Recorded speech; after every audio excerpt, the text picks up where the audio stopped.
WB Backlash friends. I am joined with a long colleague and friend. This is actually, I think, the first time we've actually seen each other in a while, but we text every day. So that's one of the interesting things. Demaspero, how are you doing, buddy? I'm doing good, brother. Appreciate you letting me come into your world and having some fun watching some wrestling.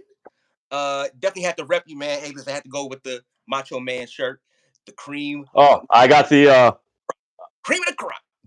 Yeah, lay at the SmackDown, the final boss. Yes, the final boss. So yeah, had to bring the Macho Man. Oh yeah, had to bring him in the cream of the crop. So yeah, man, I'm happy you invited me into your world, man. Let's have some fun. Yeah, this is gonna be fun, man. So for those of you who will be watching, like, share, comment, subscribe, hit the notification so that way you will know when the City of Wrestling drops its latest content and when the City of Wrestling goes live tonight. Tonight, man. I gotta get adjusted to these day pay-per-views. So on WB Backlash today, we have Cody Rhodes and AJ Styles for the Undisputed WWE Championship. We have Damian Priest versus Jey Uso for the World Heavyweight Championship. Then we have Bayley versus Naomi versus Tiffany Stratton for the Women's World Championship. Then in tag team action, we got Solo Sikoa and Tonga versus Randy Orton and Kevin Owens. And in the WWE Women's Tag Team Championship match, we got Bianca Belair and Jade Cargill versus the Kabuki Warriors. Yeah, it's only 5 matches, and I'm kind of happy about that. So that's what we have tonight. Right now, they're showing. Man, this crowd is loud. I like this intro song. I forgot who the hell the artist is. All right, so we got this intro video and everything. Ooh, I gotta check out that MLW show. I'm not going to it. It's gonna be at the Cicero Stadium, and Matt Riddle's gonna be there. So I'm like, eh.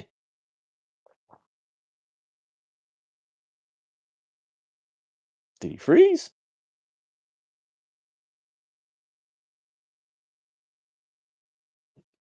I wonder if he froze.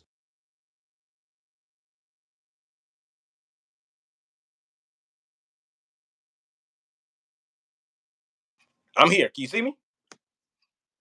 I'm good. Uh-oh. What happened? There you go. There you go. There you go. I just texted you. I was like, hey, did you freeze? Oh, I didn't. You know, I was trying to share out the link. So I think it freezes me when I share out the link. So yeah, it's weird, man. So yeah, what I was gonna say, yeah, the MLW show, it's at Cicero Stadium, and Matt Riddle's gonna be on that show, which is okay. It's cool, but he's got a reputation, so it's just like, man, you know what? I really like the WWE's video presentation. Mm-hmm. I forgot who they. Huh? I mean, they video stuff has always been top notch for years.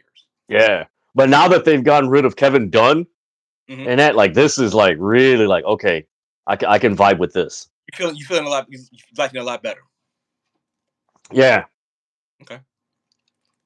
All right, so let's see. How big is this crowd? You know what? Let me check Russell Ticks real quick. They might have the amount. Oh, 11,000. Just said 11,000. That's a small 11,000. It's a small stadium. That's small. Is that? But you know what? Rosemont? Well, all state arenas, everybody. Yeah. All state arenas. I think about 16. Oh, 16? 15, 16, 14 to 16, I think. Okay, all right. I think that's how it is. But they usually, again, this is one of Vince's tricks. You book a smaller venue, you pack it in, and it makes it look larger than life. Yeah. And the aesthetics and the audio is louder.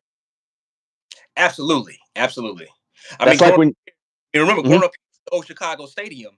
Man, it was a lot smaller than the United Center, but man, when that place was rocking, it was rocking back in this. Talking about the 80s and the early 90s. I'm talking about Bulls, Blackhawks area. We were in Chicago, so yeah, like you could feel the rafters moving back then. Oh man, you know what? I was watching. Usually, that's one of my like leisures is to watch old Bulls games in the stadium.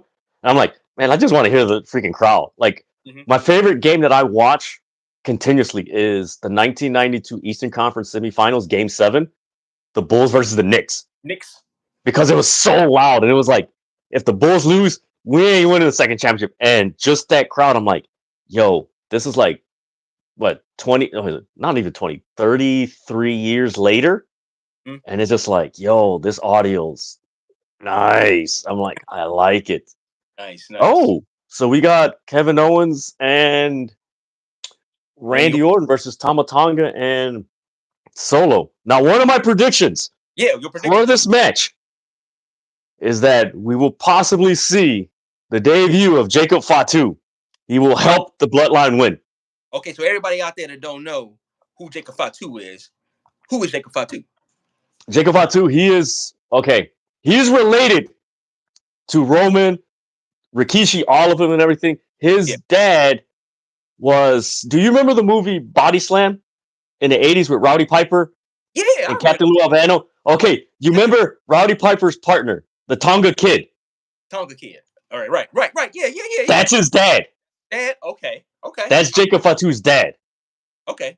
Now, Jacob Fatu, he's bigger than Tonga, right? No, man, he's about, man, you know what? He's a little bit smaller, but he reminds you of Umanga.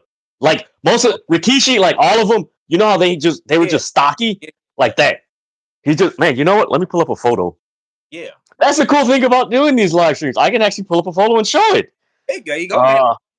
Here, let me, Jacob Fatu. I watched a little bit, just to kind of go, not behind the scenes, but yesterday they was doing the, I love how WWE is doing like the live press conferences. And over there, he's French Canadian. So, I mean, he's over there translating. So, talking to the French crowd. So that was really cool to kind of see that and be able to man. see superstars and performers going to, different countries able to speak the language and able to get the crowd going in a completely different way than anybody else would. So that was really cool to see. And you know what? You're starting to see that not only in WWE, but just wrestling in general. That wrestling, it's funny you mentioned that because on my TikTok live stream yesterday, Jonathan Hood, shout out to Jonathan Hood, big bro, Jay Hood. Good Karma Wrestling, and he mentioned, he's like, man, why can't we have like the way the crowd is in France, like over here? And all of a sudden, even him in the comments, he's like, dude, the fans here in America are spoiled and entitled. They don't appreciate it. And all of us, who are on the stream, I mean, we're on every platform. We're like, bruh, most of the like strong tribalism in wrestling is in America. In America? Yeah. You can get somebody from another country and they can have like, oh, I'm, this is this. But once you like explain it to them from like, hey, this, and present like context to it. Yeah. They're like, oh, I get it. Oh, okay, man, I got to check that out. Here, no. WWE is the greatest. Nothing like, yo, really? Like, really? It's like, it's that back and forth. And that, it's one of the reasons why there were certain people that I used to work out when I started House of Wrestling / City of Wrestling. I don't work with anymore. They are so one company and just dismissive. I'm like, I can't rock with that. Now, I will be transparent to everybody out there watching this. Like, I mostly do watch WWE. I kind of grew up with that. I do try to check out MLW. I've been to a couple of AEW events. Yeah. A small house show here. Man, this is a throwback. Me and Cal. Cal means my cousin. Also, he's in our wrestling group chat. Love you, cuzzo. We went to a. I can't remember the name of the promotion, but it was at was 103rd Bourbon Street, kind of like South. I think it was Chicago style wrestling. Maybe it was years ago, dude. I think that's what it was. I don't know if he was going by that name by then, and it was Ricochet. I think he was still going by. Was it King Puma? Was that what his name? Yeah, dude. It was at a bar, but this bar is not your typical bar. It's like gigantic, right? Yeah. In the other room, and we were really close. And I'm like, yo, what? Matter of fact, I even think Ruby Soho. Where does she go right now? Where does she go by at AEW? Yeah, Ruby Soho. Okay. Yeah. Yeah. I think she was there. If I'm not mistaken, I think she was there too. But this was like years ago, dude. This might be like 2014, 2015. Man, listen, A brought the house down. So I try to make sure that I'm at least keeping my fingers in touch. I mean, my point of view open to a lot of different promotions. Yeah. So I'm definitely going to be picking your brain. You know what I'm saying? Definitely it's, you know what, Demas? It's, ever since I've started City of Wrestling, more so, I want to say in the last year or so, my mentality changed. And in our text thread, our other text thread, I tweet this. I'm like, man, our society has made entertainment a priority, and our priorities and entertainment and like a joke. And I always bring up, what really sparked me into like understanding what entertainment is was an interview by Bob Hope. All people, Oh, wow. Bob Hope, Okay. years ago on Charlie Rose. It was in the middle of the night. I'm just ripping. I was like, oh, let me listen to this. And for some reason, some just told me, oh, listen to it. And they asked him, Charlie Rose, like, hey, why did you go to visit the soldiers in World War II and this? And he said, the reason why I went to go visit them is because they don't know if they're coming back. Yeah. They're thinking, I'm probably gonna not see my wife. I'm not gonna walk out of here alive. And he's like, at least for the 2 hours, they can take their mind off of things. And right away, I'm like, that's entertainment. It's escapism. Exactly. It's entertainment. And that's why with wrestling and everything, I'm like, dude, I'm going back to when I was a kid as a fan. Like, I watched this to escape the fact that in the neighborhood I grew up in, right across the street, there's a freaking drug spot. Then down the street there was a drug spot. Then right next to us lived a freaking gang leader. Then down the street was a bunch of alcoholics and everything. So it's just like, bro, this was exactly. And that's why for me, it's important. Like, hey, man, you know what? Let's reflect and project that escapism. Like, we're watching it to take our minds off things. Like right now in the world we live in, all the crazy stuff in at least these 3 hours. And if you're watching, the 9 people that are watching and more, at least for the next 2-3 hours, you can take your mind off of this while me and Damas, discuss and stuff like that. So just relax, get some drinks or what have you, and just enjoy. Man, Tama Tonga still got the outfit from New Japan. This it actually kind of brings me back to Dedrian, like when we were younger, growing up and watching wrestling on Saturday mornings. So that's nice. Before all pay-per-views, when I know they call them PLEs now, they were always. And I was actually talking to my wife about this. Love you, baby. Shout out to Chanel. She was like, yeah, it makes total sense. Like, people got to go to work. Usually it's parents taking their kids to these shows. Kind of like, it's good they have this on Saturdays. And I don't know when, and maybe you can explain this a little bit more, when the Triple H or maybe the WWE brass kind of figured it out. Like, you know what? Let's move these aside. Yeah, it's I want to say it was more Nick Khan. I think 2020 once Cody got there, because even AEW started doing Saturday pay-per-views. They switched it. Okay, so during football season, because Tony Khan has the Jacksonville Jaguars, he has the pay-per-views on Saturdays.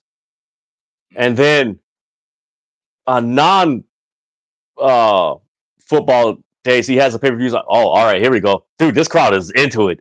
They are into it. Kevin Owens kicked it off when he the. Can we cuss on here? No. Wait, hold on. How long have we been on? Give him another 20 minutes. Then we gotta wait like 5 minutes. Then okay, you go. I was gonna say, Kevin Owens is saying he stirs the pot. I'll keep it PG for everybody.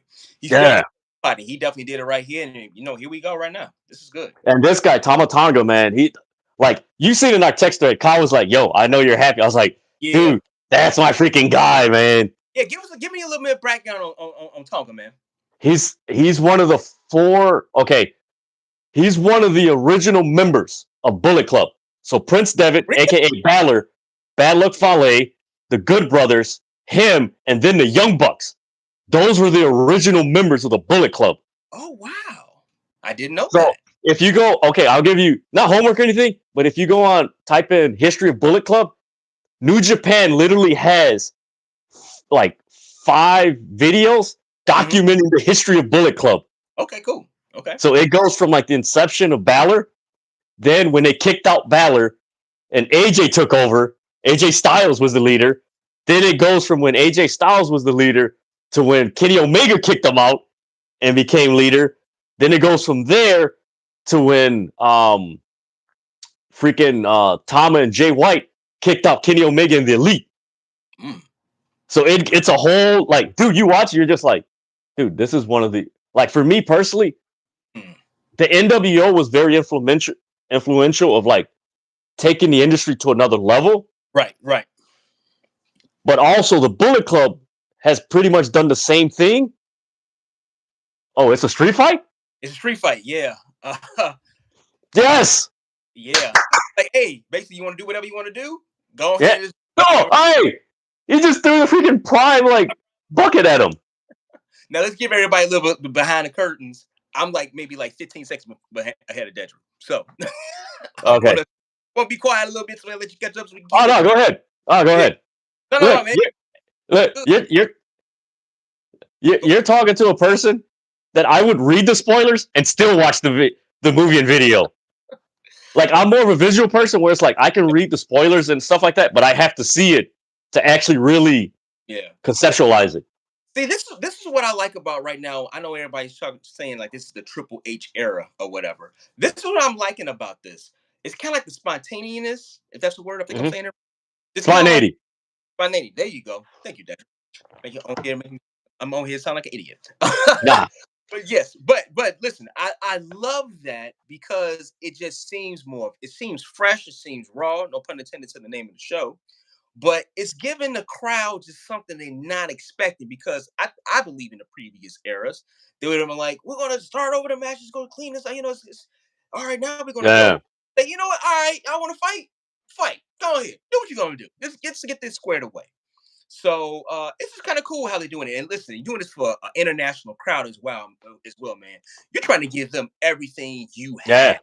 Because it's very rare. You know what I'm saying? They do the Euro trips. They do the Euro trips, obviously. But it's not like they bounce around here in America. Oh, let me see this. All right. So if you're not familiar with SGW Uganda, it's actually a wrestling promotion in Uganda. They don't have a ring or anything. They have like, I want to say bamboo sticks in four corners. They have the rope and they wrestle in mud. So AEW's Will Ospreay said on Swerve City Podcast, confirmed that he will be showing up to SGW Uganda. You have no idea what's coming, lads. Listen, I will come. Don't worry. Wow. Okay. All right, cool. So it's that, man, right now is like one of the perfect times to be a wrestling fan. Because it's so accessible. It's a renaissance of professional wrestling right now because the walls are now down. Rhodes and AJ Styles, saying too sweet sign at the live event, at the live press conference. Cody Rhodes actually mentioned the NWA championship that him and AJ Styles are the only ones, right? I guess currently they ever hold it in the WWE. So the lines are no longer blurred. You're having fun with each other. People know everybody else exists. Hey man, just have fun. And when they come over, they ain't gotta change their names and all this stuff. As you just said, Tonga's wearing the same gear he wore in New Japan. You know why? Because everybody know he already did that. You had to change his name or anything like that. Just have fun with it. And that's why I think you're just having this renaissance of professional wrestling. And the thing is, like, even with the tribalism, like, there are some people, like, I think the divide, like, most people say, oh, it's diehard WB and AEW fans. No, it's diehard fans and wrestling fans. Like, you have diehard fans of each, like, mostly WB and AEW, but then you have wrestling fans like myself that watches everything. Like, people are like, who's Tama Tonga? What is he? I'm like, really? Like, really? There's a thing called Google and YouTube. Like, and everybody knows who they are. And I'm just going back to the match right here. This is sweet because I don't think Randy Orton and Tonga has ever danced, did the dance together. But look at this. So smooth, professional. They know it. They know how to. Whoever's calling it a match, they following it. This is why. This is why I like when they start to bring people from other organizations, other people from different promotions that come in and just know how to work. That's a lot. You'd be surprised how many people want to see a WWE AEW partnership. They want to see it. They want to see it. Of course, the corporate Nick Khan and that whole thing, like, yeah, no. But everybody's like, yo, like, a lot of people, even reporters, like reputable reporters in wrestling, and they get this on their live streams and everything, and they ask the question. The people ask questions. They're like, if they were ever to have that event, it would be the most attended event. It would be the largest attended event and the most, like, the event that made the most money. Because you're talking about, like, think about it. Here come the kendo stick. Yeah, it's coming for you, Dedrian. It's coming for you. They're bringing the kendo sticks out. Yeah, I want to know why this stupid peacock.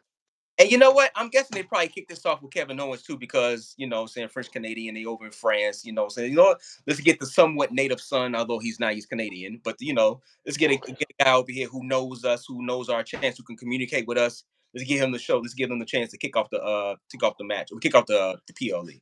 So you know what? That's interesting. You bring that up because I'm looking at the card. I'm trying to figure out where they're gonna go. Mm-hmm. I'm guaranteeing Cody and AJ is gonna be the finish. Yeah, they're finishing. Yeah. So I would say traditionally you got the 2 championship matches. I would think they're probably going to have the 2 men matches go back to back. Do you think there should be a little bit of buffer in between? No, what the thing is like you have the bloodline, but also you got most of the half of the Bullet Club members in WWE. All right, so you got AJ Styles, you got Cody. You got AJ, Cody, Balor, the Good Brothers, and Tama. That's all the Bullet Club right there. Well, most of it. Let me ask you this, and anybody out there listening, throw a like and send like, comments, subscribe, do all that for Dedrian right here. City of Wrestling. It's Yes, City of Wrestling. City of Wrestling. Okay, City of Wrestling. Let's see. Let me ask you this, then, Dedrian. What are the odds? Give me the percentage. What are the odds that we see a Bullet Club, actual Bullet Club, in the WWE? Is that? I mean, they had the BC or the OC. The OC. I mean, they might tease it or allude to it. That's faction, because we have the bloodline, and we kind of think they're going to start spreading that out. They're going to try to breaking that up. But now you just named like 6 or 7 guys who was in the Bullet Club in the WWE. I think I could definitely see Judgment Day breaking up. I can definitely see who else is there? Cody Rhodes. Oh yeah, AJ Styles. He's kind of on his own. Maybe they could pair him back up with Finn Balor. It's different. It's different angles that you could possibly give a birth to the, in WWE. Yeah. Excuse me. Let's see. Oh. Yeah. Okay. Great. I mean, it's possible. The thing, like, I would say, if we see a Bullet Club type union between those guys, it would probably be, I want to say, next year or end of next year, because you gotta somehow take Tama out of the bloodline storyline. Mm-hmm. Of course, Balor and Judgment Day, they're gonna break up by the end of this, like probably by SummerSlam, the way it's headed right now. So he's gonna be on his own. Gallows and Anderson aren't doing anything, so you possibly could have Gallows, Balor, and AJ form, and then, of course, Cody. There might, because the thing is, Cody came in when I believe they were kicking out AJ, or when AJ. I think, man, you know what? I gotta look at that picture. I think he was there when AJ was there. Okay, and so him and AJ are familiar, but Balor isn't familiar. But Gallows and Anderson are familiar with Cody. So it's so many. Then the thing is, here's the thing: the other members are in AEW. So you got the Young Bucks, Kenny, Hangman, Adam Cole. Who else was there? Damn it, I'm forgetting another name that was in Bullet Club.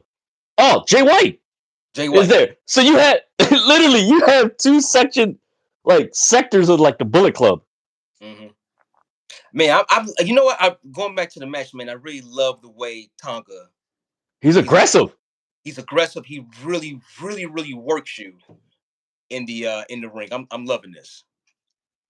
I'm loving this. And in Japan, his finishing move was called the stun gun, which is basically the RKO.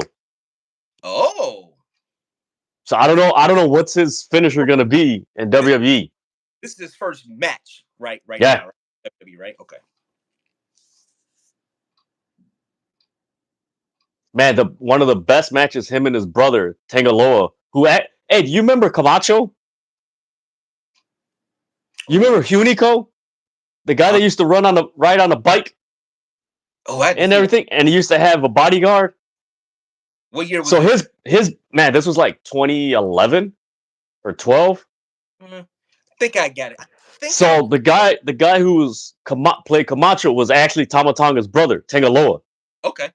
So he's got two brothers. One Tanga Loa, and the other one is Hikuleu, who's like almost 7 feet tall in New Japan. So he's supposed to be coming over pretty soon. Damn. There you go.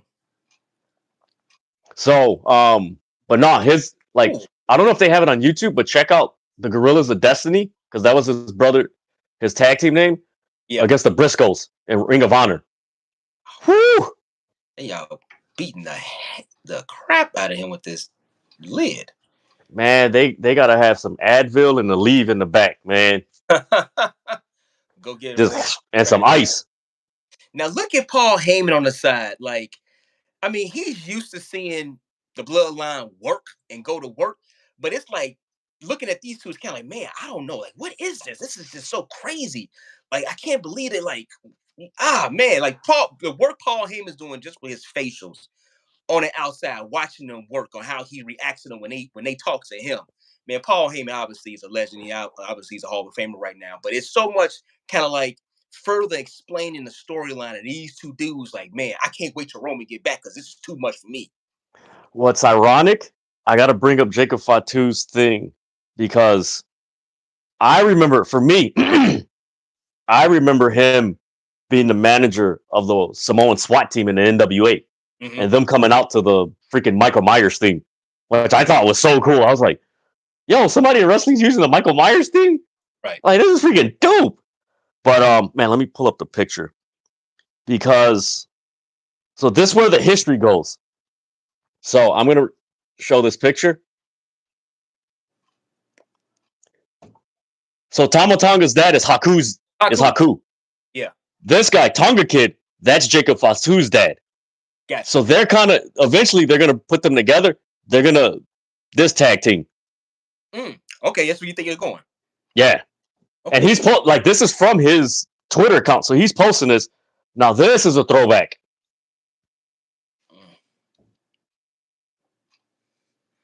Oh, wow. Oh, there go Paul. There go Paulie. With Rikishi and Samu. Samu, his son is Manu. That was there for a minute. That was his son. Okay. Let me see if I could find. Oh, good turnaround. Oh, look at that clothesline. Damn, he just went through the table. Yeah, he did. Nice. Yeah, you're a little bit ahead of me. That was a nice clothesline. That was a beautiful clothesline. The MFT. And we figured out what that stands for, right? My MFing Tongan. So it's in his. Let me pull up. It's in his bio. Yes. Oh, is it his bio? Okay, cool. Yeah, let me pull up Tama Tonga's. Okay. Come on. First got there and Solo said it. I was thinking, like, is that what he's talking about? Like, I'm like, what the? I'm like, what's MF Tonga? Like, what? But that's what it means. Okay, cool. I like that. Come. Uh-oh.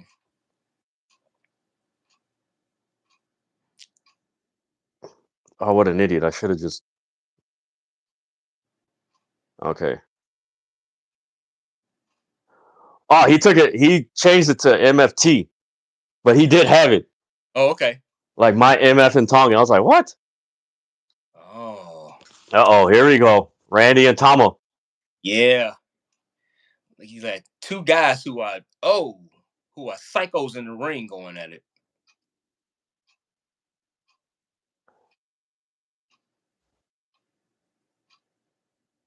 Like he's working with a guy he's been working with for years. Man, it's good. That's why it's like, man, that was a sweet power slam.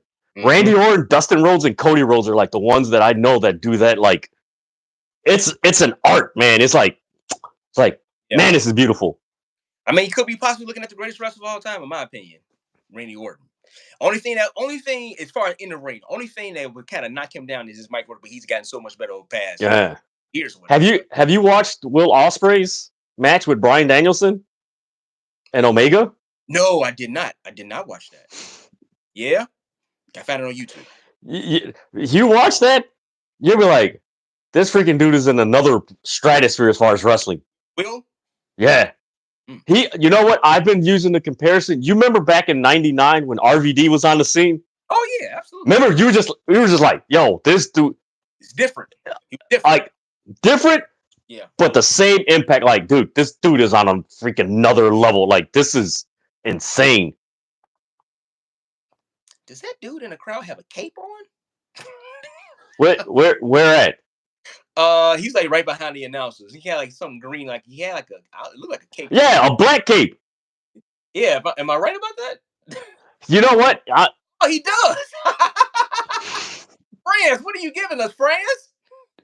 Oh man, we're not giving you French fries. We're giving you entertainment. Yes, this dude got a cape on. I ain't mad at you, man. I ain't mad at you at all. Just have fun, man. Oh, you gonna see something nice, obviously.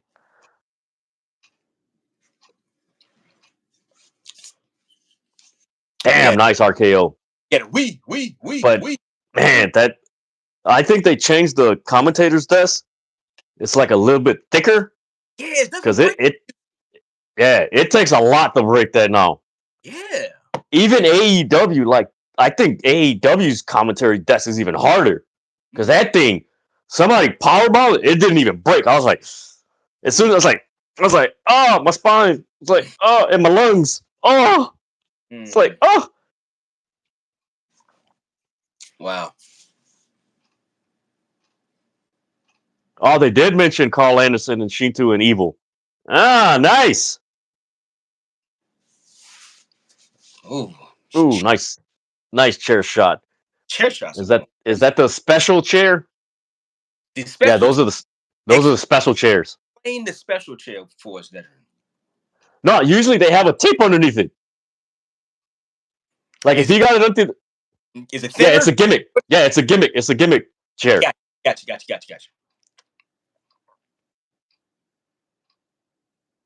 What the hell Kevin Owens is doing? Hey, look at this. These people are on their feet for the first match. This how it was like most of their international. For me, and granted, I'm not being biased or anything, but the best. I shouldn't. Well, Puerto Rico isn't international. It's freaking part of the U.S. The Backlash Puerto Rico last year. That was the best crowd. Whoa. Freaking superplex. All right, so for those of you who are watching, he has him in the upper right corner and just did a Falcon Arrow onto 4 chairs. 4 chairs. Oh my God. And what did Corey Graves always say? No one ever suplexes Kevin Owens off the top buckle. No one ever does it. Nope. Oh, Dedrian, you're going to have a chance to explain who this is for a second. Keep watching.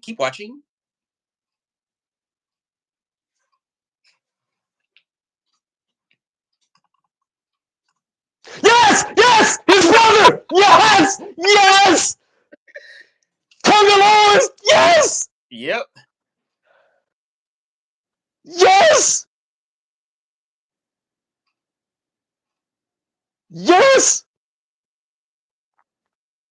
Oh. The G.O.D. is in WWE! Oh. Well, we know what's going to happen here. Wow.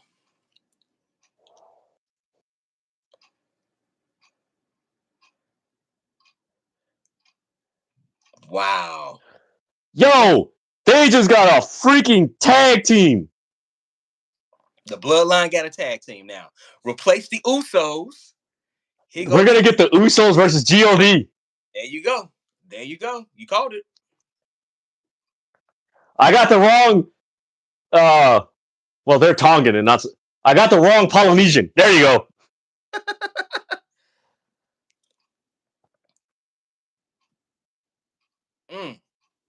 Nice. So we're gonna have basically a bloodline civil war. Yeah.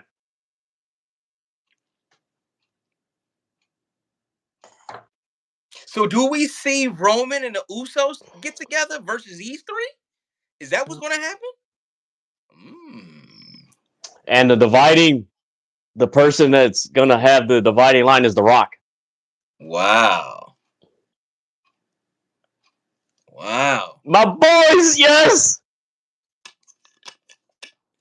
The Gorillas of Destiny, yes. I am so happy. The Gorillas of Destiny. That was the tag team. Yeah. Dude, their entrance theme was like probably the best in the last 10 years. The Gorillas of Destiny? Oh, New Japan, correct? Yeah, Guerrilla Tactics. Just type it. Like they had two things, but they're. Whoo! I am so happy. Hey, I'm also happy for the fact that I can finally get their action figures. Because man, New Japan didn't have no action figures. None. Look at Triple H work. Look at Triple H. Look at creative working. Wow. Look at this. Oh my God.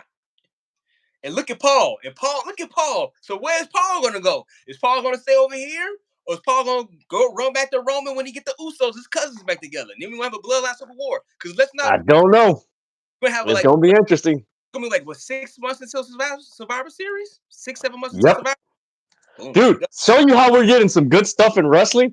So you have the Bloodline Civil War, and then I don't know if you're familiar with what's happening with AEW with the Elite, where they freaking power. They gave Tony Khan a pile driver.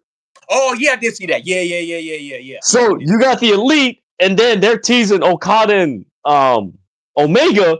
So you're possibly gonna have Kenny Omega, Hangman Page, Swerve Strickland, and possibly MJF against the Elite in Blood and Guts. Oh, there you go. It's like, yo, I'm having fun. Yeah, it's a that's why like we were talking about earlier. That's why I don't understand like this tribalistic mentality. I'm like, yo, that's like I'll use it in comic books terms. Like I like DC and Marvel, but man, if I'm getting like, come on, man, like if we're getting a good Batman film and a good X-Men film, right? I'm not choosing one or the other. I'm going to enjoy both. Going to enjoy both. There you go. That's like X-Men 97. Like that was, dude, I loved X-Men, the cartoon in the 90s. New ones, man. I hated those X-Men films in the early 2000s because I'm like, how the hell you leave out Gambit? Yeah. Like he's an interest, like he's a pivotal focal point in the story. You can't leave him out. Right. And it's like, I'm like, nah, but man, X-Men 97, like, man, this is my stuff. Okay. Oh, coming up next, we have Naomi Bayley versus Bayley versus Tiffany Stratton. All right, get the ladies up next. I'm going to be interested to see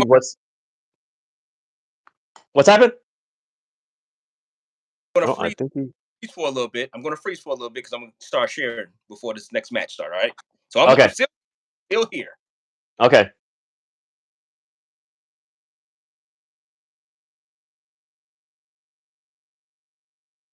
Oh man, what happened here? Okay.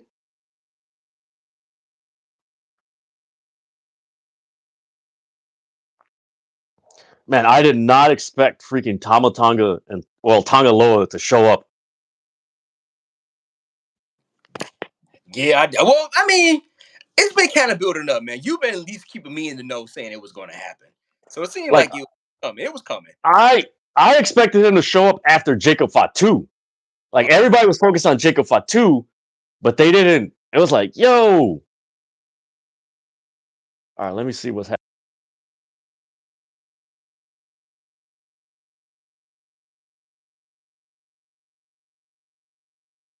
All right, did he freeze? Let me see. Remember, I'm sharing. Oh, okay. I was like, man, did he freeze? No. I can hear you. You keep talking. I'm here. I know it's probably looking weird, I'm frozen, but I'm. Yeah, I was like, yo, what happened? All right, so yeah, they got Bayley and man, yeah, that's interesting. Why they would have I would have started the night off with Bayley, Naomi, and Tiffany. Like, if you're gonna debut somebody, Nah, I think it was good the way they did it. I think it's good the way they did. Like I said, yeah, Kevin Owens, who was up there hyping up the crowd. Like I said before, the press conference speaking French to everybody. I think it was kind of good because I think they would probably gravitate. I could be wrong here. Let me know if you think. no, I could see, Yeah, they can kind of gravitate to Kevin Owens because of that connection. And then, all right, cool. Now we off to the races. We got a run in that's huge, expanding bloodline. All right. yeah, because the thing is, like, my thinking behind it is you had like the crowd was on such a high, and then you add on Tanga Loa debuting, so they're on a high, and then it's like, okay, we got Tiffany, Bayley, and Naomi, which you really haven't built that up, and unfortunately, that's kind of gonna that's kind of gonna be like the bathroom break. Not saying it should be. Bayley, listen, man, they were singing to Bayley press conference. They were singing to her. Yeah, I know you love you, Bayley. Well, all boys love Bayley. But Yes. They was out there singing to Bayley. She was having a hard time getting her stuff off because they was singing to her. Mi corazón. Mi corazón. But no, I mean, I could see that, but at the same time, like it's like this was a high intense match. It was. Like, that's the one thing about Triple H that I'm noticing. Like, sometimes he has matches like you should have put this, like at WrestleMania. I mentioned this on the second night review, and I was like, man, it just felt like everything was like a placeholder for Cody winning the title. Like, you really didn't have something like, okay, man, I really want to see this. And I was like, man, if they would have switched the Logan Paul match on the first night and put the Gunther and Sammy match on night 2, you would have had 2 matches where it's just like, okay, now it's okay, let me sink my teeth into it, because everything else was just predictable. I was like, okay, this is gonna happen. This is gonna happen. It's like, you kind of gotta have that. Like, it's almost like eating a meal. Like, you gotta build to the main course. It's like at a wedding. You know, when they have the appetizers. You know, they had the bread, then they had the salad, right? Then they have a little appetizer, then they have the meal, and then they have the dessert. Like, you kind of got to go that way. And it was just like, man, if they would have done it, because I mean, right now we still got Bianca and Jade and the Kabuki Warriors, and then we got Damian Priest and Jey Uso before Cody and AJ Styles. Like, yo, I don't think this is the last time we're going to see the bloodline tonight. Something's going to happen, interaction between Jey Uso and the bloodline. Because he's there. Yeah. And then he mentioned, oh my God, when was it? Was it WrestleMania or the Raw after? We got in a backstage interview, he's like, man, we adding people to the bloodline that we don't know where they're coming from. And it's like, okay, so what's going on here? Oh, something I just love about Tiffany Stratton. I know her in Ludwig. How you pronounce his name? Kaiser. Thank you. Yeah. I didn't know that was a thing. Yeah. I seen them was at the Hall of Fame, but I know there was where I was like, oh wow, that's interesting. Yeah, didn't know that. Shout out to them. Shout out to the young love out there. Shout out to them. Tiffany looking good. She's got her moonsault reminds me of Christopher Daniels' moonsault. Ooh, that's high praise, boy. It's like, well, she practically copied it because it's the same thing. She jumps on the second rope, jumps on the first one, and then boop. It's like, woo. She's good. Oh, NXT Battleground Las Vegas. Yeah, I'm not doing a watch along for that. That's gonna be a leisure watch for me. NXT is a leisure watch for me. That's one of those, like, I ain't gotta record, I ain't gotta do results or anything. Let me just sit back and watch it. Oh, so who I've been kind of keeping up with NXT, not as much as I should. I'll admit to that. The young lady that's in the Out the Mud faction. Was it Taylor Haney? No. What's the young lady? Thea Hale? Say her name again. Thea Hale? No. From Chase U? Man. No, I'll find it. Hold on. So look, Damas, I'm going to show you a picture. This is who Tama Tonga and his brother were in New Japan.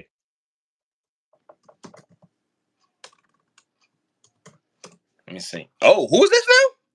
That's Tama Tonga and his brother, the Gorillas of Destiny. Oh wow.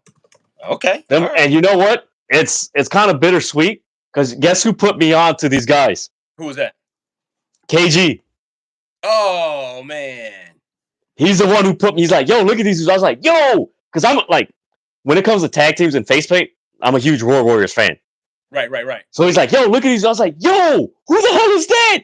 And he's like, yo, that's Tama Tonga, that's Haku's son, and that's Camacho. I'm like, wait a minute, that's Camacho who was riding a bike. I'm like, yo, and dude, they've had match. Man, I am so freaking happy. Oh, I found her. Jada Parker. Oh, yeah. I saw. She's still green. I think she's still getting it, but she's going to be a star. They got a lot of. That's why I was talking about this the past 2 Fridays on my TikTok watch along. Here we go, baby. And I was like, if you look at WWE's system, they always call people up from NXT and everything, right?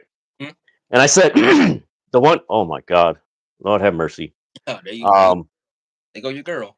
That WWE structure is similar to the Major League Baseball, where you call people up. And I'm like, I hope they do realize when you call certain amount of people up, somebody either has to take a back seat or they have to go. Like, that's how the system. I'm like, how is anybody not bringing this up? Because like they just signed, like Seth Rollins re-signed, Bayley re-signed, and Drew McIntyre re-signed. So I'm like, okay, they re-signed, they're there. But you keep calling people up, and eventually, if you have all these wrestlers here and you keep calling up, but that's also the beauty of NXT, because you have people kind of, it's kind of like they'll go down a little bit, work with the down in and come back up. I mean, you have 3 brands. You use 3 brands, kind of move them around. I love the fact Bayley was out there kind of going back and forth with the fan and talking about he had a poster saying it's Tiffany time. She's like, oh, really? Man. He's like, yeah, okay. Know how to work the crowd, man. She's one of the best ever. The sad thing about it, man, and I remember, was it me, KG? I remember you and Kyle at the time, like everybody, like WWE's women's wrestling from like 2014, 15 to like 2018 was just hot. Yeah. And then once we got to 2019, even still, like they only like outside of like some of the big matches at WrestleMania, there's not really a lot of things to really invest in. Mm-hmm. It's just like, oh, this is not. It's like, like right now, the women's division that's cooking is AEW's division. Getting hot again, like, man.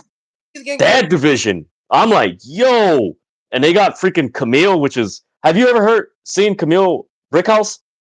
Yes. Oh yeah. From NWA. NWA. Yes, I have. Yeah, she signed to AEW. Oh, did she? Yeah. Oh, nice. You got her. Have you seen Megan Bain? I think I sent you a picture. Remember in the text thread with the like the crown on and everything? Like she's like almost 6'6", 6'7". Oh wow. I'm like, yo, I like this. Okay, here we go, Bayley. All right. I love it. I love this. I kind of figured it was gonna go a triple threat match, you know what I'm saying, for the championship. Because all of the run-ins from Nia Jax, and then coming to Raw and jumping in, whatever like that. So I kind of figured it was going to go this way. Damn, I did get the wrong Polynesian to interfere. I chose the wrong one. I got Jacob on too. It was like, nope, Tanga Loa. I didn't see that one. That was a good one. So yeah, we're actually 1-0 on our predictions. Yeah. Solo and Tama. Boys already starting to sing the Bayley.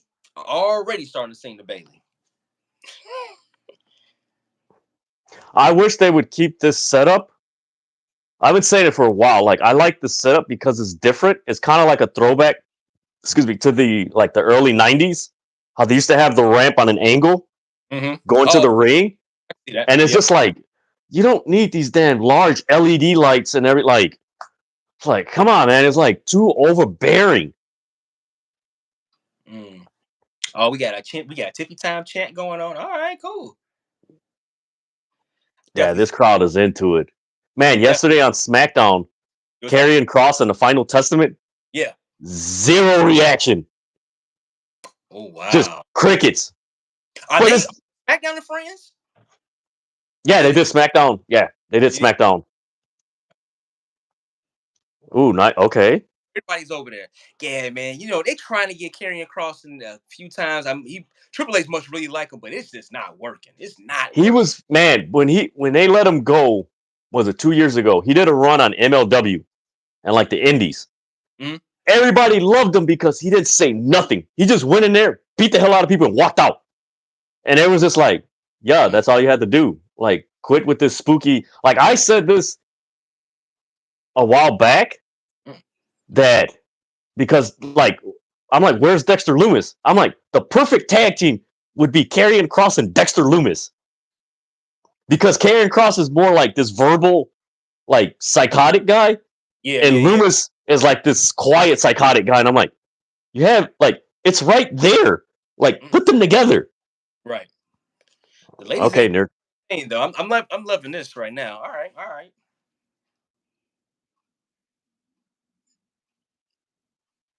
See, Dedrian, the crowd hasn't dropped any. They still hot right now.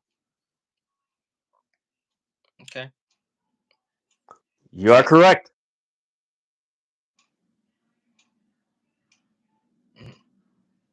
I guarantee you I don't know if you've seen the video of Jey Uso's entrance on SmackDown yesterday. No, I haven't seen it. The whole crowd had their cell phone lights on, going like this. It was crazy. I was like, yo, that's dope. That's a donkey kick from Naomi? Oh, nice. Okay. All right, this is... You know what? Let me ask you this, man. You happy to see Naomi back? I am, but it does feel like she doesn't have that... I use the description like just this intensity and this aggressiveness that she had in TNA, or how they presented her. That's a better term. How they presented her. And everything. Like, actually, the other term I use is a sense of urgency. Like, you think about most of the wrestlers we actually get behind, there's this sense of urgency attached to their character. Okay.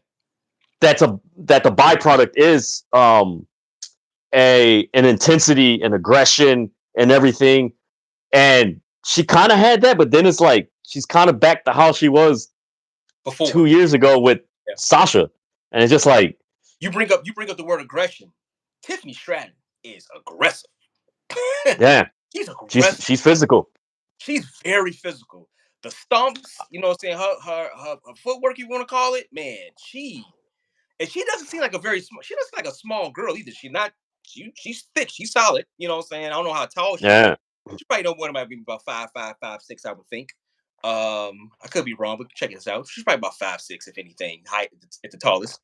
But man, she is aggressive, very physical in the ring. I like that. Like, it would be good to see maybe her and Rhea Ripley have a program together. Yeah, It look completely different, but can like just physical. I actually think, because I'm picturing, like, you know how I always have like this foresight, like just thinking, like, remember I texted you about the freaking Jade, Cargill, and Bianca dream match video I did 2 years ago, and it's still going. I'm like, well, I was good about that. Like, all right.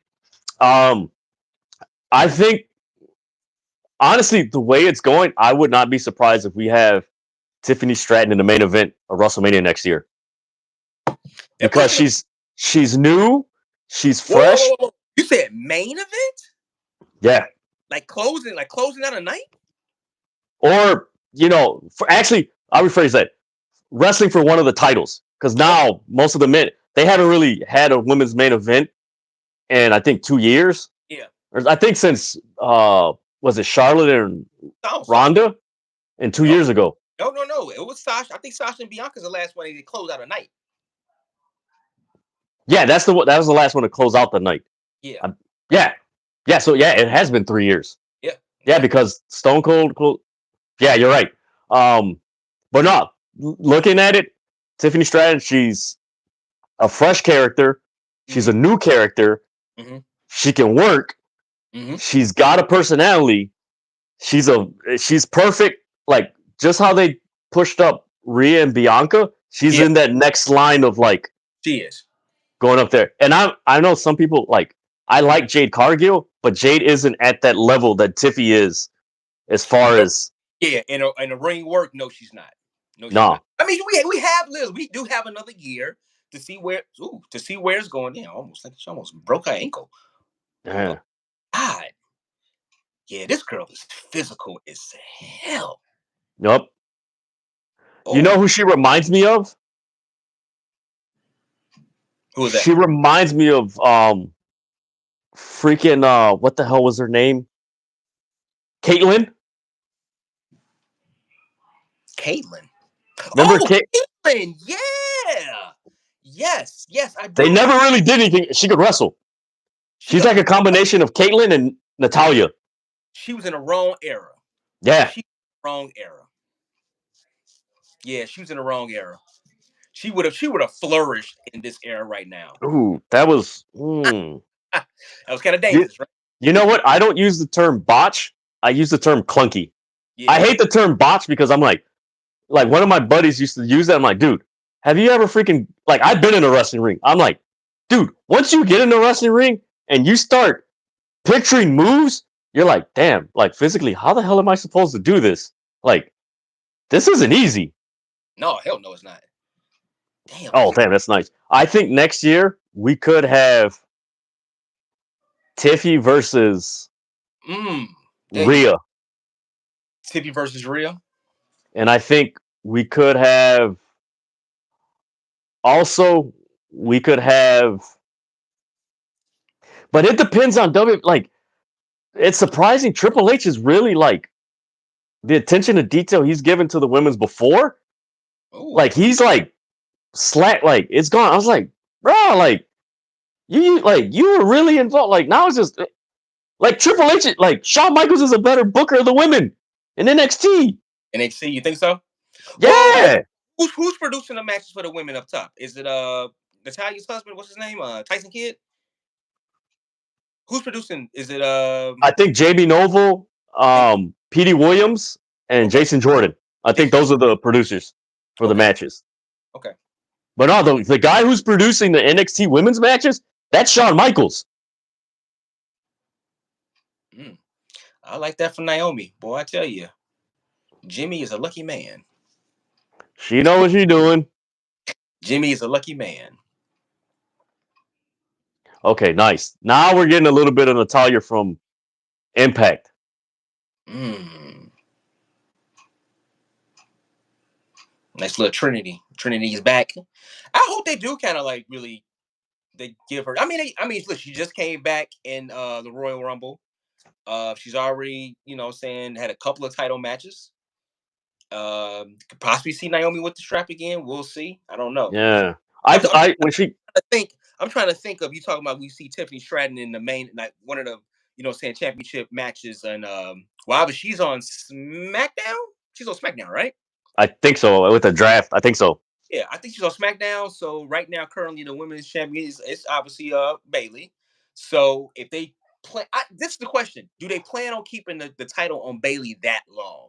Is she going to have it for a year? Oh no, I think she's gonna lose by Survivor probably Series? SummerSlam. You think it's gonna be that short? Yeah, I think, or actually Money in the Bank. Because what's weird, Money in the Bank comes, I think, after. Like they changed all this. Actually, you know what? I'm glad you remind me because I think they're supposed to be announcing the next WrestleMania during the Kentucky Derby on NBC, Okay. which is going to be in Vegas. So it's Okay. like, all right, Oh, you say the next WrestleMania is gonna be in Vegas? yeah, next year, Really? yeah, Oh, I thought it was gonna yep. be Minnesota. I don't know why. No, they pivoted, and it might not be in April or March. It might be in May. Are they trying to get people to die of heat stroke? They, well, they're going to be at Allegiant Stadium, but it's the thing is like people are like, oh, well, they want it outdoors. Like, no, book the damn thing indoors in a stadium. Yeah. Do it do it there. Don't do it outside. like I don't understand. Like when they book Philly, I'm like, dude, are you guys? I'm like, I hope you guys aren't like this whole like anti-climate change or anything like that. Like even if you whatever you believe in stuff like that, like pay attention to the weather. The weather's wacky around that time. Don't book an outdoor event. Right. Oh man. Get. Ooh, she almost got it. Almost got it. Yeah. This is a good match, man. This is a really good match. These ladies are working. This is solid. You got the young one Ooh. out, Tiffany, working with two vets. I mean, Naomi been there longer than Bayley. You got two vets, and they out there working. This is a really good match. Close finishes. You know, it's probably getting down towards the end, but nice finishes. This is doing nothing like you said, man. You said it before with Tiffany Stratton. This is just putting such a good spotlight on her. Like I don't think she's going to win. My prediction is Bayley to win, but this is putting such a good spotlight on because we're going to see Tiffany in, I think personally, a multiple time, saying championship title holder. I think I thought they would probably be. Oh, okay. Who is this? Oh, there you go. That's the match. Yeah, that's what's going to happen. And you know what? We could have Haku on one side and Rikishi on the other. There you go. Oh. Yeah. I think you know what I wish WWE would lean more into it. Whoa. Because it does help WWE more if they lean into more. What the hell? What the hell? God, look at that move. That was nice. That was freaking nice. Cartwheel. With Alabama Slam. My back. This girl is working. Come on, Tiffany. Tiffany Stratton. Come on, Tiffany. It's Tiffany time for real out here. This is her match, man. She might not win. This is a show out match. Yeah, it's not always about winning, but how you work it, and she is working it. They finally moved. Yeah, she's definitely. Now you see what I'm saying? Let's do a 3D.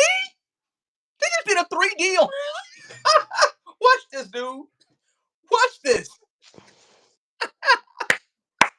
Get the table. Get the table. I've never seen women do a 3D before. That was nice. Hey, now you see what I was saying. Like Tiffany Stratton, she's going to be in the main event next year's WrestleMania. Man. She's already. Yeah. Okay, here we go. Now we get two vets going. There we go. Two future first ballot Hall of Famers going right now. If there was actually something like that, but Yeah, WWE. Yeah, let's vote on it. Right. Yeah, my guy Ball from New York. Shout out to Ball on TikTok and Twitter. He was like, 3. We're 2-0 on our predictions. 2-0. Yep. I thought a bit of a different finish than that, but I'm not mad at that. I'm not mad at that. I'm not surprised by it. That's how most of their finishes have been. Yeah. Really unentertaining. Like, no belly to yeah, none of that. And notice who took the pin. Naomi. Protecting Tiffany Stratton. It's still Tiffany time, baby. Yeah. Tiffany protect. That's who it is. Yeah. That was. I definitely see her and Rhea Ripley main eventing a night of WrestleMania. Like she's that new the thing is you think about it, Rhea's been on top since 2021. Since who did she wrestle to win the title in the first WrestleMania after the pandemic? But you think about it, Rhea Ripley's been defeating those that came before the establishment. She's never had somebody that's coming up. Right. Oh, that was good. We got a swerve. No, Naomi too good for that. Never say never. She needs to join the damn bloodline. Naomi? Dude, I was just thinking that. Why haven't there been any women added to the I've been saying that for the past 2 years. Where's Nia Jax? She's now on SmackDown, so maybe that'll happen. Why isn't Naomi part of it? Cause you Tamina, but Tamina, it's past Tamina's prime. I mean, she could be I never would want to say Tamina as a one be an enforcer. She could be, but I don't know. Hey, all she got to do is manage him. Yeah, you think she's what? I guess she's probably at that point in time she could be somebody's valet or manager. You know what I'm saying? Maybe a Paul Heyman. Okay, all right. So man, look, put Tamina with the freaking GOD. Yeah. There you go.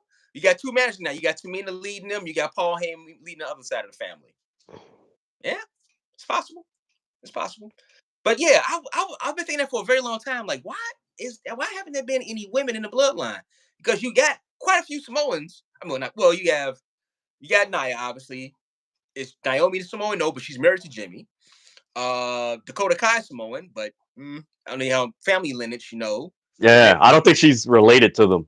She's not related. She's like, it's another guy that I'm surprised they didn't like put because he's Polynesian. Bronson Reed, yeah. Like, I don't know why they don't put but then again, it kind of goes into the like stereotype that WWE's been getting the past like month or so. They're like, they got the Latinos fighting against the Latinos. They got the blacks fighting against the blacks. They got the Europeans fighting against the Europeans. They got the. Oh, here we go. Got some big coming up. Who's he looking at? Who? Yes! What up, Cuzzo? Oh, I love this. Look at. Oh. I think we calling it. I think we booking it correctly.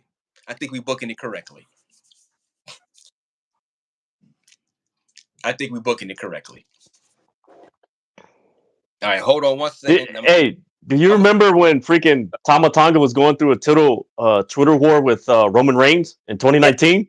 Yes, I do. Everyone's like, dude, Roman Reigns lost all credibility back then. Like, you need to turn heel. He just punked your ass on Twitter. Oh, man. Okay, hold on. I'm going to freeze again for a second. Go ahead.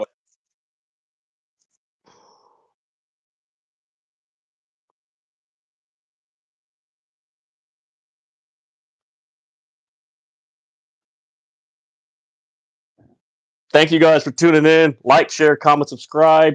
Right now, so far the results. Solo Sikoa and Tama Tonga defeated Randy Orton and Kevin Owens with the help of Tanga Loa. Then we had Bayley defeat Naomi and Tiffany Stratton. And then we get a backstage segment with Jey Uso, who is approached by Solo Sikoa, Tama Tonga, Tanga Loa, and then Jey Uso. So we are getting more advancement with this Bloodline storyline, which actually I am enjoying this Bloodline storyline now than when it was before. You enjoying it now? You enjoying it more now? Hell yeah! You got your New Japan guys in it. That's why you're loving it. I know. No, man, it was like the thing is, like, it came out that Roman chose to defeat Cody last year. And if you go back last year, you could have told the entire story with the Bloodline without the world title. You could have told everything without it.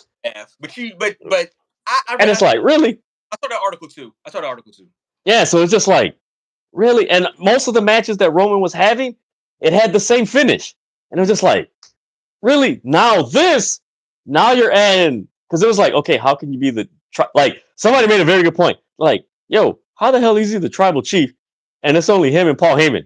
Like, how are you the tribal chief when it's only you, the Usos, and Solo, and you got all these damn Samoans in the damn wrestling industry? How are you the tribal chief? Hey, they bringing them in though.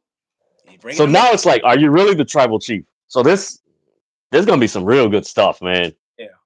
But the thing is, like, my issue outside of that, like, that's a great storyline. But outside of that, what else is there to be invested in? Well, listen, hold on. We got Jordan Kirby in the chat. He said, "Who can stop the Bloodline?" I kind of threw out there, which doesn't seem like it's possible, but you have so many Bullet Club members now in the WWE, you can kind of feud with that. But it seems as if it's going to be like, hey, a civil war. Who's coming from inside the house? Probably going to be War. It's gonna be Bloodline Civil War. They're gonna pull themselves down. All right, give me 1 second. Let me finish this tweet real quick. Good question though. I mean, good comment. Yeah, Orton. yeah. It's this is fun. This is fun because now it's cool. It's cool because you have the Bloodline story and WWE, but then you have the Elite storyline and freaking AEW, and you're like, hey, who's gonna join them? Like, who's gonna stand up to them? Because they're like, they gave a great explanation to why Tony Khan can't fire them. And Nick and Matt Jackson. I don't know if you've seen the beginning of Dynamite. No, I didn't. Dude, it was hilarious. Tony Khan's like, yes, I'm not here. Someone else will fill in. And it starts glitching. And then you got the Young Bucks. Nope. Sorry, I had to cut you off, Tony. Sorry. Like, the reason why we're not fired is because we have ironclad contracts, which means if Tony Khan can't make it to the arena or anything, we take over. We run the show. So that's why he can't fire. Yeah, it was like, that makes sense. All right. See what I was saying with the crowd? Yeah. I like this. That's dope. Let me ask you this. Anybody in the comments, hey, saying fire away, please. We got City of Wrestling right here. I'm Damon Spurl, it's Dedrian Cologne, the man, the myth, the legend, bringing me into his world right now, doing a live reaction of Backlash La France. Are you surprised that Jay got over more solo-wise than Jimmy? Mm-mm. You're not? Jay, you can tell he's more vocal than Jimmy. More of a people person? I wouldn't say more. No, it's more. He's more vocal. Yeah. In the spirit of wrestling, Jimmy was more like they have two different personalities. But you could tell he's more of the extrovert to take initiative. Not saying that Jimmy doesn't, as far as character-wise, but he's the more like vocal, like, yeah, this. And Jamie's more, he kind of like, he plays off of other people to be more vocal. Yeah. So it's kind of kind of different, but that I'm not surprised that he's, think about it, in the Usos, who's the one that was challenging people more? Yeah. Jay. Oh, this is cool with the lights. So this is going to be in America now. This is definitely going to be. I hope they do it. Oh wow, that's cool. He is so over. I'm so happy for him. They need to implement that in the damn video game. Wow, that's cool. Haven't seen anything with lights like this since Bray Wyatt. That's cool. I'm happy for this. I'm happy for him. Man, as long as they're having fun, man, that's and this is cool for him. Like I'll be honest with you. I didn't know that he was going to be the one that's going to break out like that, because it was kind of like he's still kind of rough on the mic. He's definitely like more aggressive one, but he was I was like, Jimmy's better on the mic. So I'm like, Jimmy's probably going to be the one that's going to get over more when they split. I'm wrong. Jay is a superstar. You know what? I'll put it to you this way. Jey Uso is like Matt Hardy, and Jimmy's more like Jeff Hardy. Okay. Even though Jeff Hardy had, like, if you think about it, Jimmy Uso has the charisma. He does. Jimmy has the charisma. But Jay's the one that has the more vocal. And you look at the Hardys. Matt Hardy's the one that's more the vocal one, and Jeff is the more subdued. That's actually a perfect comparison. Yeah, it's not a bad call for you. The Hardys and the Usos. All right, let's see.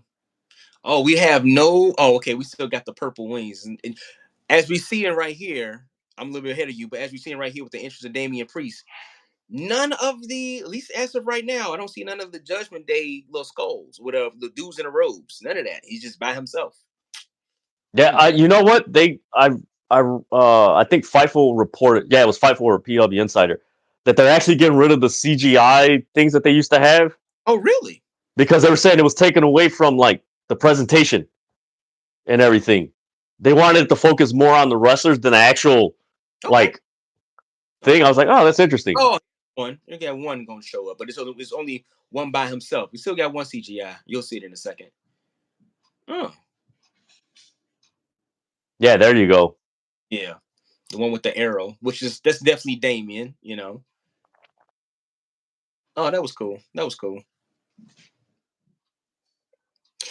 know, man. I think that'd be a bad idea because I actually kind of like it with the CGI stuff. It kind of gives you that extra feel for you not being there. It's kind of it's I like it.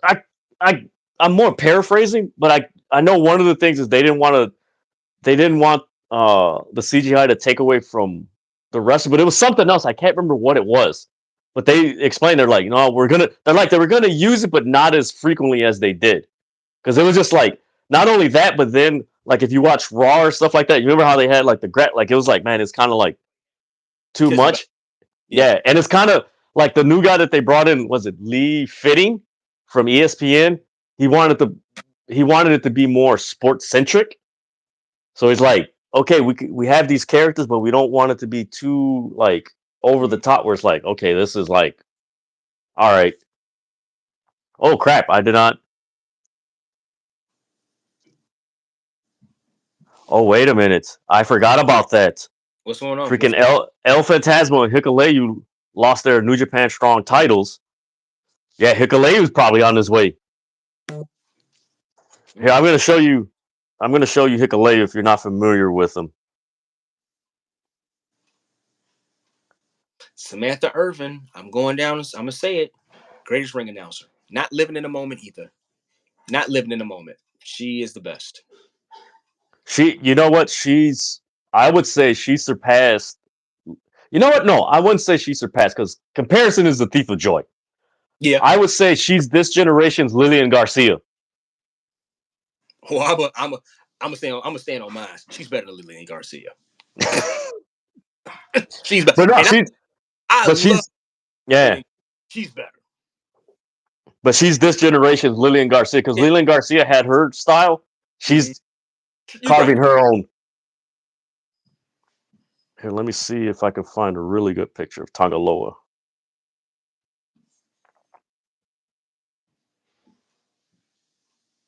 All right, Damian. All right. Here's a little side prediction. Not prediction, but maybe question. Are we going to see any Judgment Day here? Any run-ins? Any helping? Because I think if we don't, we know for sure it's done. I'm gonna say. Was there anybody? Let me check if there was anybody yesterday. If I were to give a percentage, I'd go 50-50. That's how I would go. Let me see who was.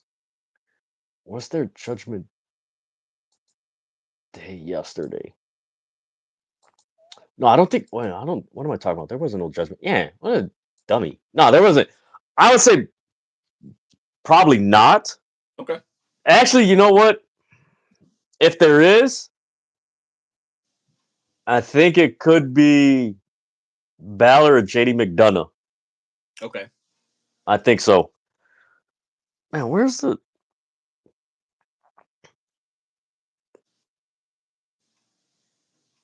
Trying to find an in-ring picture of him and his brothers.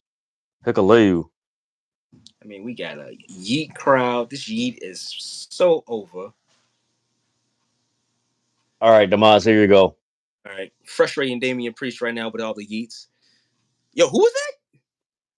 That's Tanga Loa and Tanga Loa's little brother, Hikuleo. Oh, he just lost the tag team titles in New Japan. Yeah. So you think you got another one coming? What is this? Oh no, he's coming. He's coming. Like they were negotiating with the WWE last year, but they like, okay, we'll stick around with New Japan and everything. That's how far back the negotiations go. Like last year. Okay. That's why when people are like, oh man, they should go to WWE. I was like, or AEW. It's like they're not going to AEW. Like their family's over there. Yeah. Like their cousin is a CEO, like a board member on TKO. Like, really? Yeah. It's like no other. It's like, all right, you got. That's why I usually tell some wrestling. I was like, you guys need to pay attention more. Like these wrestlers literally tell you everything, and you still no. It's like no, it's gonna go over there. Yeah. Let's see. Ooh. Priest with the right hand. Yeah, I think this is the match that. I mean, the crowd's still into it, but it's kind of like it doesn't have that intensity that. Yeah. Thankfully, Tiffany. Thankfully, you do have a high energy performer like Jade to kind of keep the crowd. Yeah. Amy is definitely not going to do that. Yeah. So yeah, but this crowd's been hot, man. I'm liking it. I'm liking this crowd. It's, you know what? This has been so far, I would say if I were to give a review right now, this has been, I wouldn't say it's outstanding. Yeah. The crowd, if it was to rate the crowd, yeah, this crowd's been freaking outstanding. Yeah. But the actual event, I mean, it's good and solid. Yeah, it is. It is. It is. Yeah, It's good and solid and fun. Mm-hmm. I had someone like ask me like, what the hell type of rating is fun? I'm like, it's entertainment. If you're not having fun, then why the hell are you watching? Yeah, it's not forgettable. So far, it's not his. Yeah. And also, like that's matches. That's all you need. That's all you think about it, man. It's only 122 here in Chicago, and we've already had how many? 3 matches? Yes, third. We're on the third match. So I figured this was going to be like 2. Let's see, 1, 2. This probably going to end at like 3. You say 3? Yeah, 3. Yeah, because we got Bianca. Ooh, you know what? 245, 230, 245. Okay, I see that. Because it's 122. Then we got Bianca and Jade versus the Kabuki Warriors. Which I don't think is going to be a long match. That's why I'm like, actually, that match should have. You see what I'm saying? They should have switched that match with Bayley, Naomi, and Tiffany. Oh, yeah. You see what I'm saying? I give you that one. Because it's like, it ain't gonna realistically, how can the damn Kabuki Warriors have a 20-minute match against Bianca and Jade? Well, let's see. Now, if it's like this Asuka with Bianca, they can give you 30, right? Man, this freaking thing. I think it's the simple fact to have it. Like, this will be the telltale sign. Let's see how much Jade works versus Bianca. Yeah. So if Bianca's working a lot, this match is not going to be long. She's going to get the high tag, come in, do her thing, boom, they get the new champion. Yeah. I think it's going to happen. She's going to have a little more back and forth than that. You know, since she's going to get tagged Bianca back in, she's going to be in trouble, if you want to say. But yeah, I don't see that match going that long. Yeah, maybe 15 minutes. Yeah. It's not going to be a squash match by no means. Yeah. Not going to disrespect the Kabuki Warriors like that, but I wouldn't think it's going to be that quick. I mean, that long. I'm sorry. Yeah, that's what. Now you see what I'm saying? Like a lot of Triple H's booking, like, yeah, it's good, but then it's like, wait a minute, you put the match here, like, it just flows better. Now you got Jay here working, doing good. Got the green hair in the back. Got the crowd yeeting. Damian's down right now. Let's see. One thing I can't say, like the crowd's into it. I wouldn't say like the in-ring work. I would say with the women's match was decent to good. The men's match, I mean, it was false count anyway. So I mean, that was you're not looking for in-ring work. No, this is more like, honestly, this is something the more technical match. Yeah, this is a match that you would see on freaking Raw. True. Like, I've seen this match on Raw. Yeah, I can see that. The style of match, the pacing and everything, it's like a Raw. Yeah, I can see that. I mean, I think the more technical match we're going to see is between AJ and Cody. That's going to be a good rap. Hey, Pollard, what's up, man? Thanks for tuning in, man. This is my guy from TikTok. Pollard, thanks for tuning in. Check out his podcast. Oh, man, he's a really big advocate for autism and everything. So he brings that awareness and everything. Go follow him. For those of you watching, follow him and everything. He's a really cool dude. He has some interesting and funny stories from the Appalachian Mountains that you have to, man, those stories are freaking entertaining, man. Right. I think I called one. I called one. See, JD, I knew somebody was going to come out. Call one. Yep. You know what's going to happen? See, freaking. Okay, like, what are you doing here? What's going to happen? I wouldn't be surprised if Tanga Loa, Tama Tonga, get JD out. Oh, dope! So you're gonna have Sting's son on your podcast? Yeah, I just saw that. Congrats, man! It's a good get. Nice. Nice. Okay, which one? The older one or the younger one? Ooh, nice super kick. Uh-oh. Tonga splash. Ah, there we go. 1, 2. That's near fall.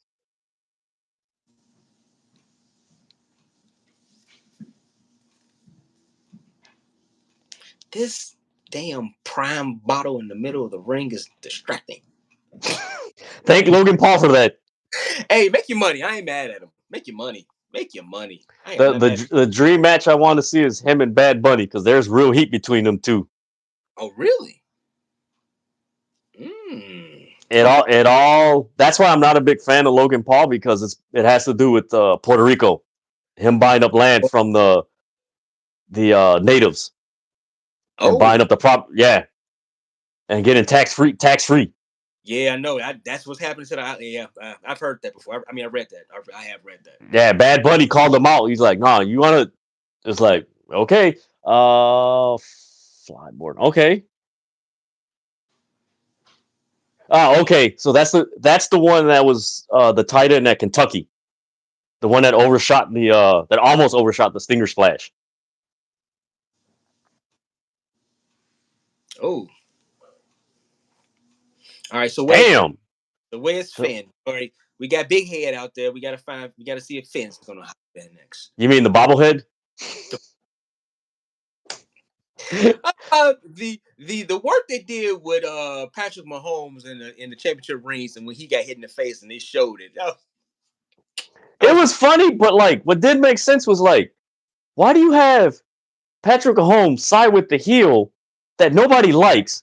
I thought about that too. But I was like, prime thing, man. I think it's all the. I think that's what it was, man. I think it would have made more sense if Pat McAfee went up to Patrick Mahomes and walked him in. That would yeah. Like it was just like that don't make sense. Like he's huh? The Razor's Edge. I love seeing that move back in the WWE. I miss Scott Hall. Yeah, I do too. They're like early 90s. Like Razor Ramon was more like mid 90s, but early 90s, man, I could sit and freaking watch Bret Hart, Arn Anderson, Jake the Snake, the Rockers. Let's see. Mahomes being heel is perfect. Everyone hates the Chiefs for winning. His wife and bro are always getting. Hey, you know what? That does kind of make sense, man. Yeah, but this is the thing though. They was in KC. Yeah. Being a heel, I mean, walking in with the heel, he wasn't being a heel. He's walking in with the heel. Yeah. It was cool when he got confronted, and his two linemen stood next to him. It's kind of like, oh, all right, that was kind of cool. No foreshadowing. I don't think Patrick Mahomes bring anything, but that was kind of cool. But yeah, but I mean, I think people like Patrick. Maybe they don't probably like his brother or his wife, but people like Patrick. Yeah. He does win a lot. They do win a lot. Oh, spear. Okay, here we go. 1, 2. Oh, kick out. Oh, crap. Wait a minute. What the hell did Swerve? Where the hell? Hey, Swerve Strickland was performing at, I think something with Puma or something like that, because he has his own shoe line. Yeah, I've seen that. Yeah, that is all that. The bisexual Undertaker little wrong cracks me up. That's what they call Damian Priest. Really? Yeah. Go on Twitter. No. Get off that cesspool on Twitter. Oh my God. See? Balor. There we go. There you go. Yeah, that's what I'm saying. So this is my prediction. This match hasn't ended just yet. I would say if Damian was to lose, it would be because of them. Then they'll see the breakup. Yeah. But I think Damian's going to win this match, but it's still going to just kind of further that. It's going to further the tension between the Judgment Day. Did you hear the prediction talking about maybe Liv Morgan coming in and kind of taking over not taking over the bloodline, but not bloodline. I'm sorry, Judgment Day, and kind of like because the whole thing with her and Ray Dom, and then that's how you bring Rhea back in. Like, oh, you coming in to take over my, taking my guy away from me. It'd be kind of interesting if they went that way with Liv Morgan. That would be. I would. You know what? With wrestling, I say nothing's off the table. Yeah. I always, my favorite quote: "Never say never." Never say never.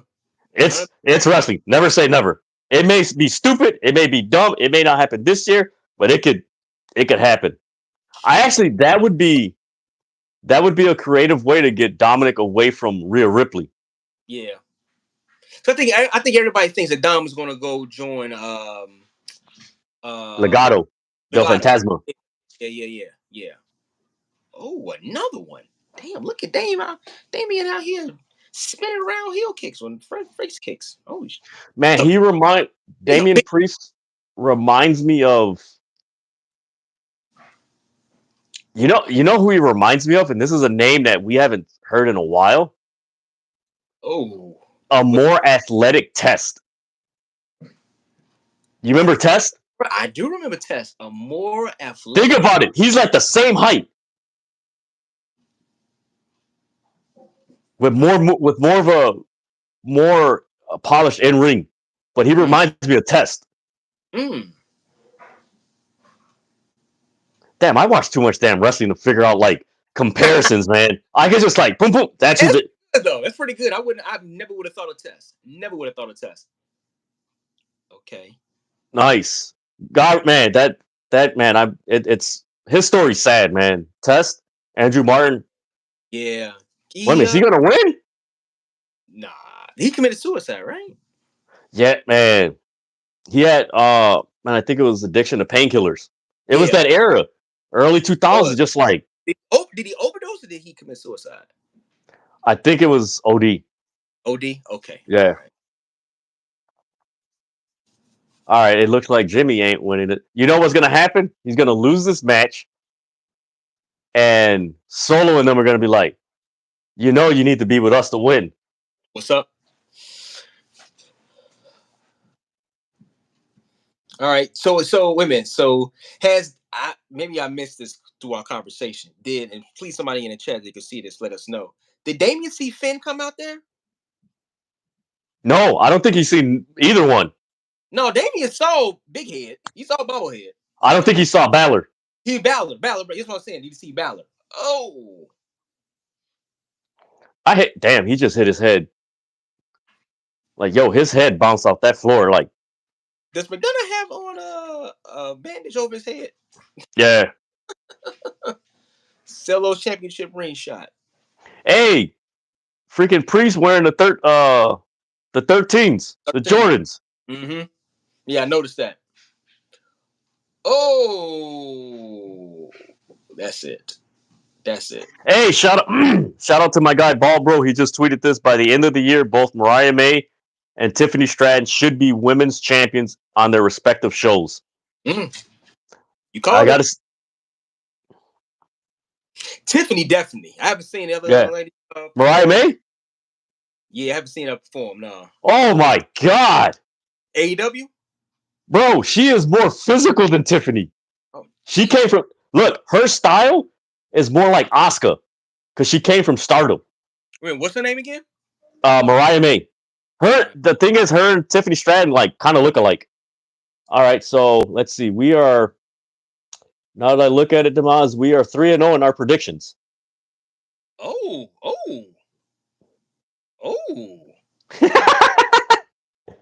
Oh, what's going on?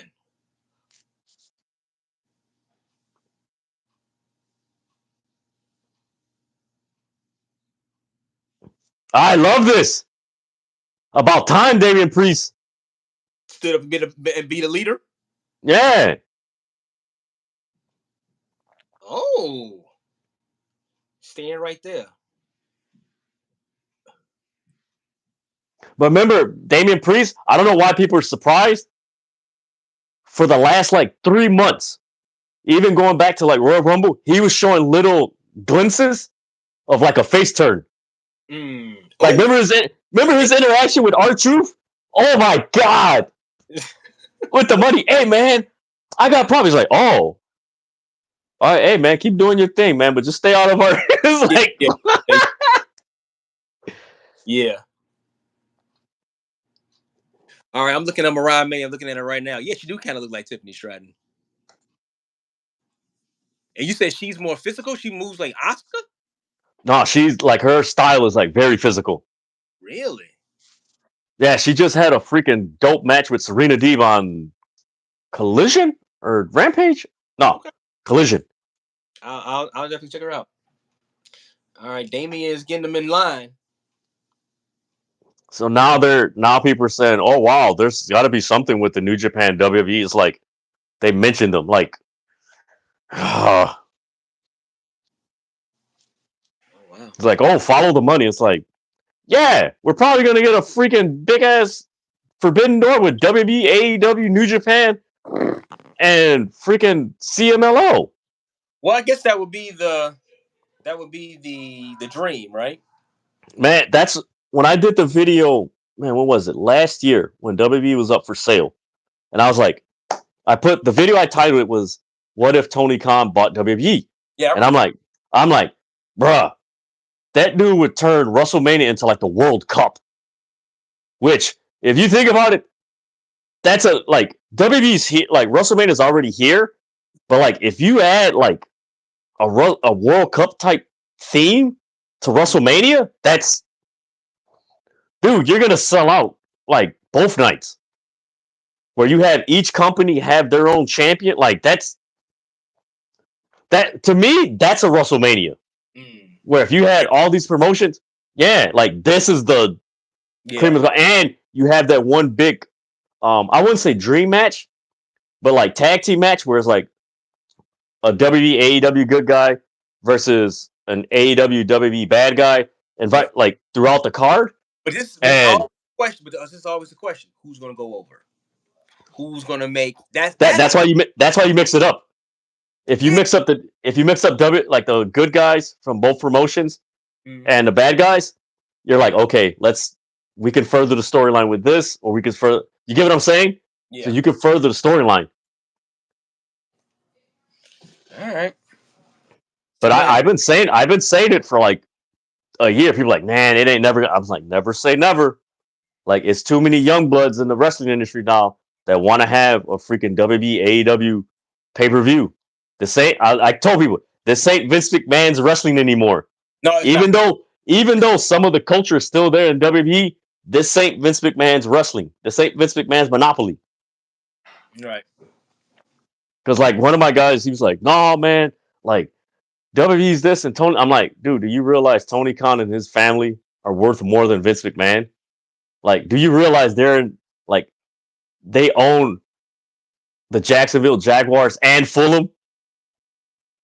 Like, do you know? I'm like, do you know how big that is?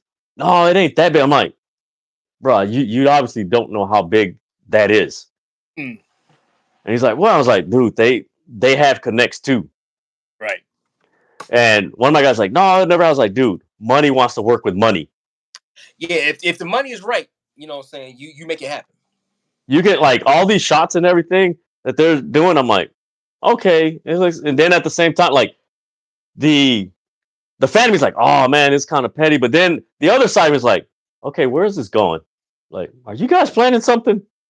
It's like, because I'm like, I'm a strong believer. You're not gonna mention somebody unless you want it to go somewhere. Yeah. And not necessarily in a bad way. You are acknowledging them, yes. Yeah.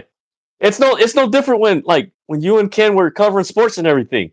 An athlete ain't gonna mention some unless they want it to go somewhere. Yeah. That's entertainment, like, and this is like, no, it ain't. I was like, okay, cool. Because a few of the reputable wrestling writers, they were talking about, somebody asked them a question on their live show, like, what would happen?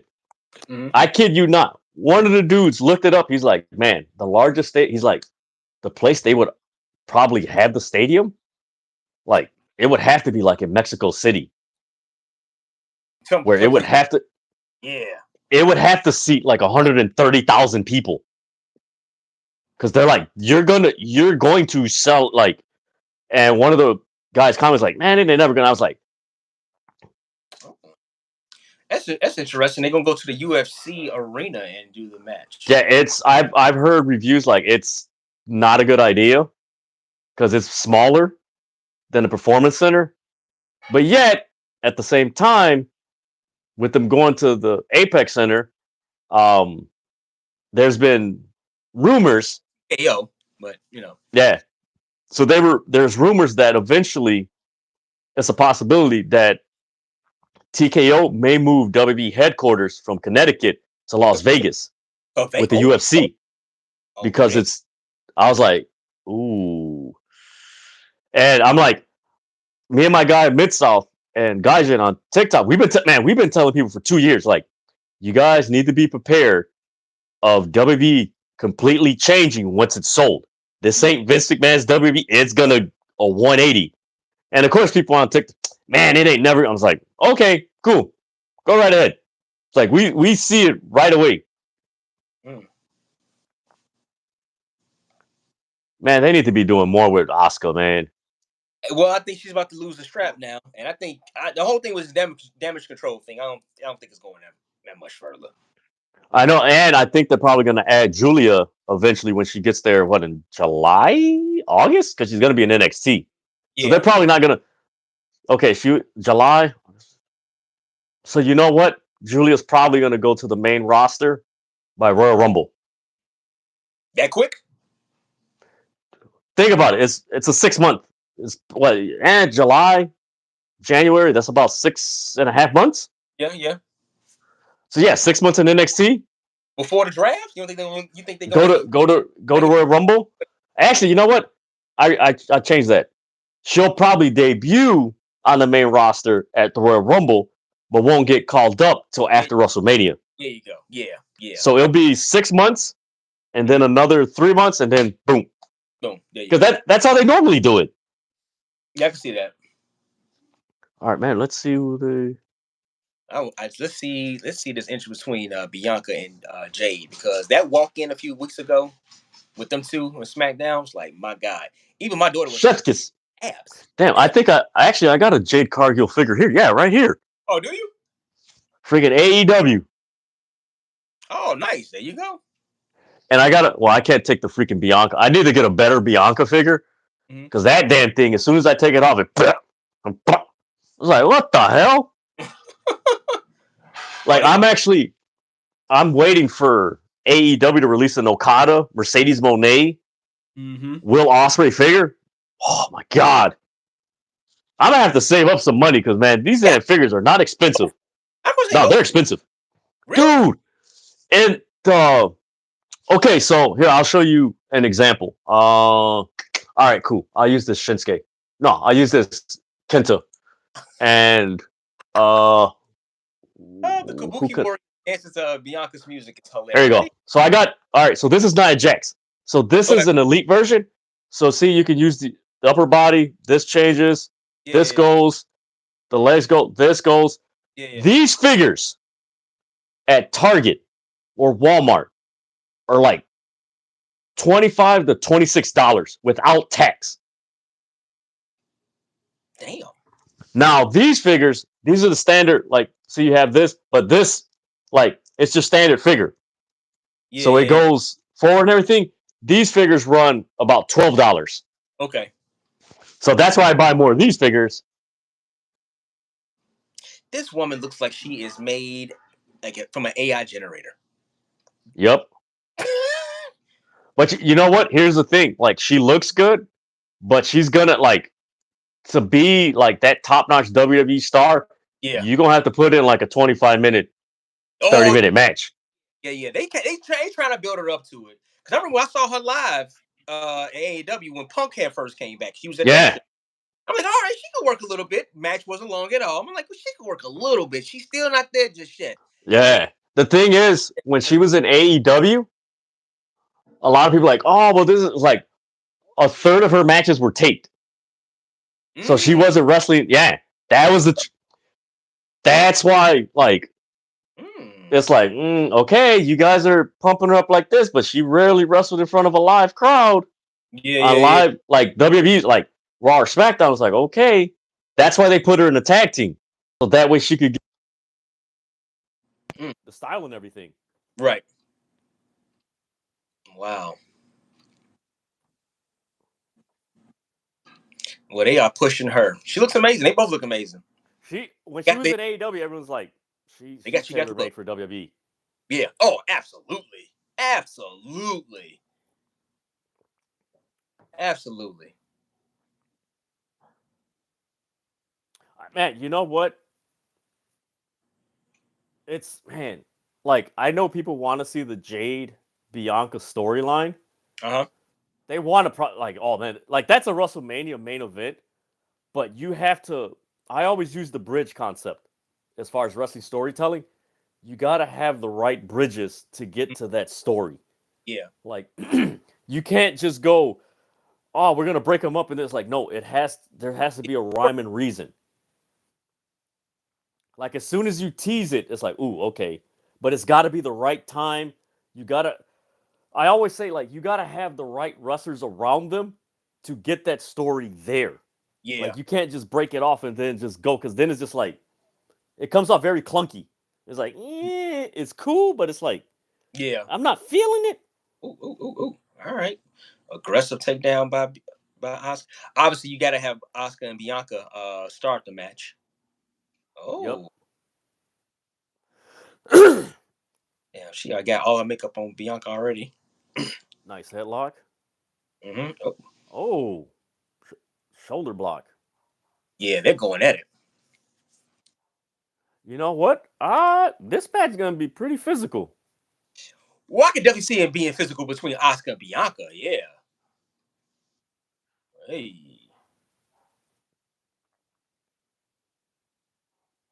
Oscar.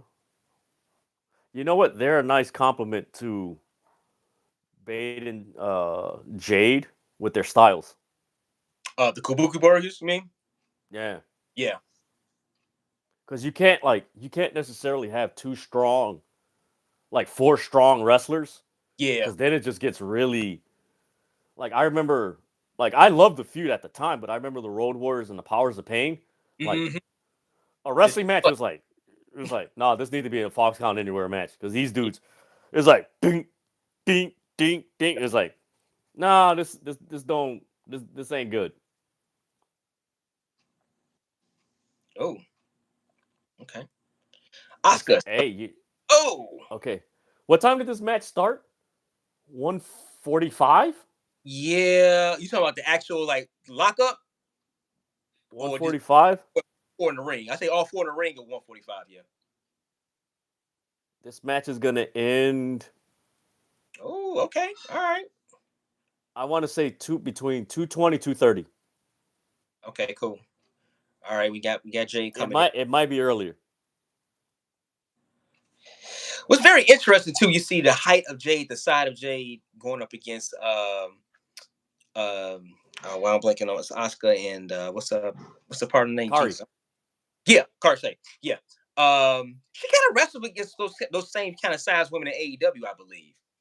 You Yeah. know, it was all like a lot smaller than her, so she has kind of like the experience of wrestling with someone her size or working with someone her size. So it's kind of interesting to see them two, saying lock up. Why the hell did she Oh wait for her to drop kick her? You saw that? no, I didn't. I was probably talking running my mouth. Yeah, she flipped it. She's like she's waiting for it. It's like that's the little things that she gotta like Yeah, work on. Yeah, work but on. check out this next few backbreakers she just did. They look pretty good. Yeah, she was doing that to was it Sky Blue?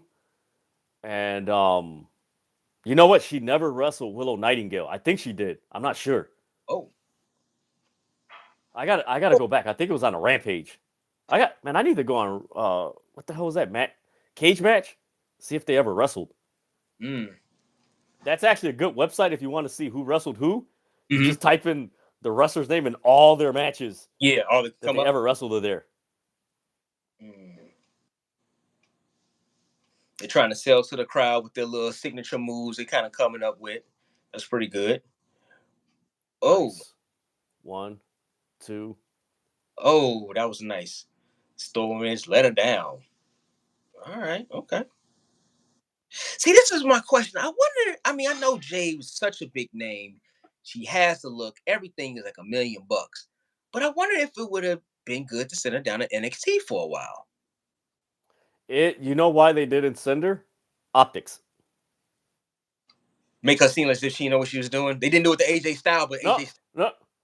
What I mean by optics, I see where you're going with that. Yeah, But yeah. you got to look at in context the timing. She left AEW around the same time that Punk got fired. Okay. In September. Okay. So the optics, we don't want to take one of AEW's top women and put them in NXT. No, we want the optics to look. Oh, yeah, okay. she's gonna be in our main programming. She's a top star here. Yeah. Like, yeah, she's there, but no, she's a top star here. That's why the presentation and everything. It was the optics. Yeah. That's the whole thing now with AEW and WWE is more optics than anything. Oh my God. Yeah, I think Kyrie, that was woo. Ooh. Yeah, Bianca's head. Woo, that. Ooh. Yeah, look at Bianca's head. Yeah, no. Oof. Mm. Thankfully, and you know what? Actually, Kyrie is like a $1.05 wet. Not even a $1.05 wet. 95. You know what? It wasn't necessary. You know what? I'll use this figure as an example. It wasn't necessarily her head. Mm-hmm. She landed right here. Upper back, yeah. So it's more your traps. Mm-hmm. And of course, people think, all your lungs are here. Like, no, your lungs are back here. Yeah, so it's that impact. Yep. That's why when people are like, oh, like wrestling's fake. Man, why don't you take these bumps and everything? Yeah. Like I told one of my buddies that he thought, I was like, man, I never thought about that. Like you do the front roll, how you're doing like wrestling? I'm like, just do that often. And you're like, damn, like this is actually a difficult move to do. That's hard. A basic move in pro wrestling. Yeah. 2. Ooh, kick out.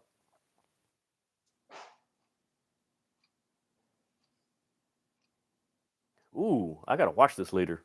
Freaking Dr. Death Steve Williams. And who the hell is he fighting?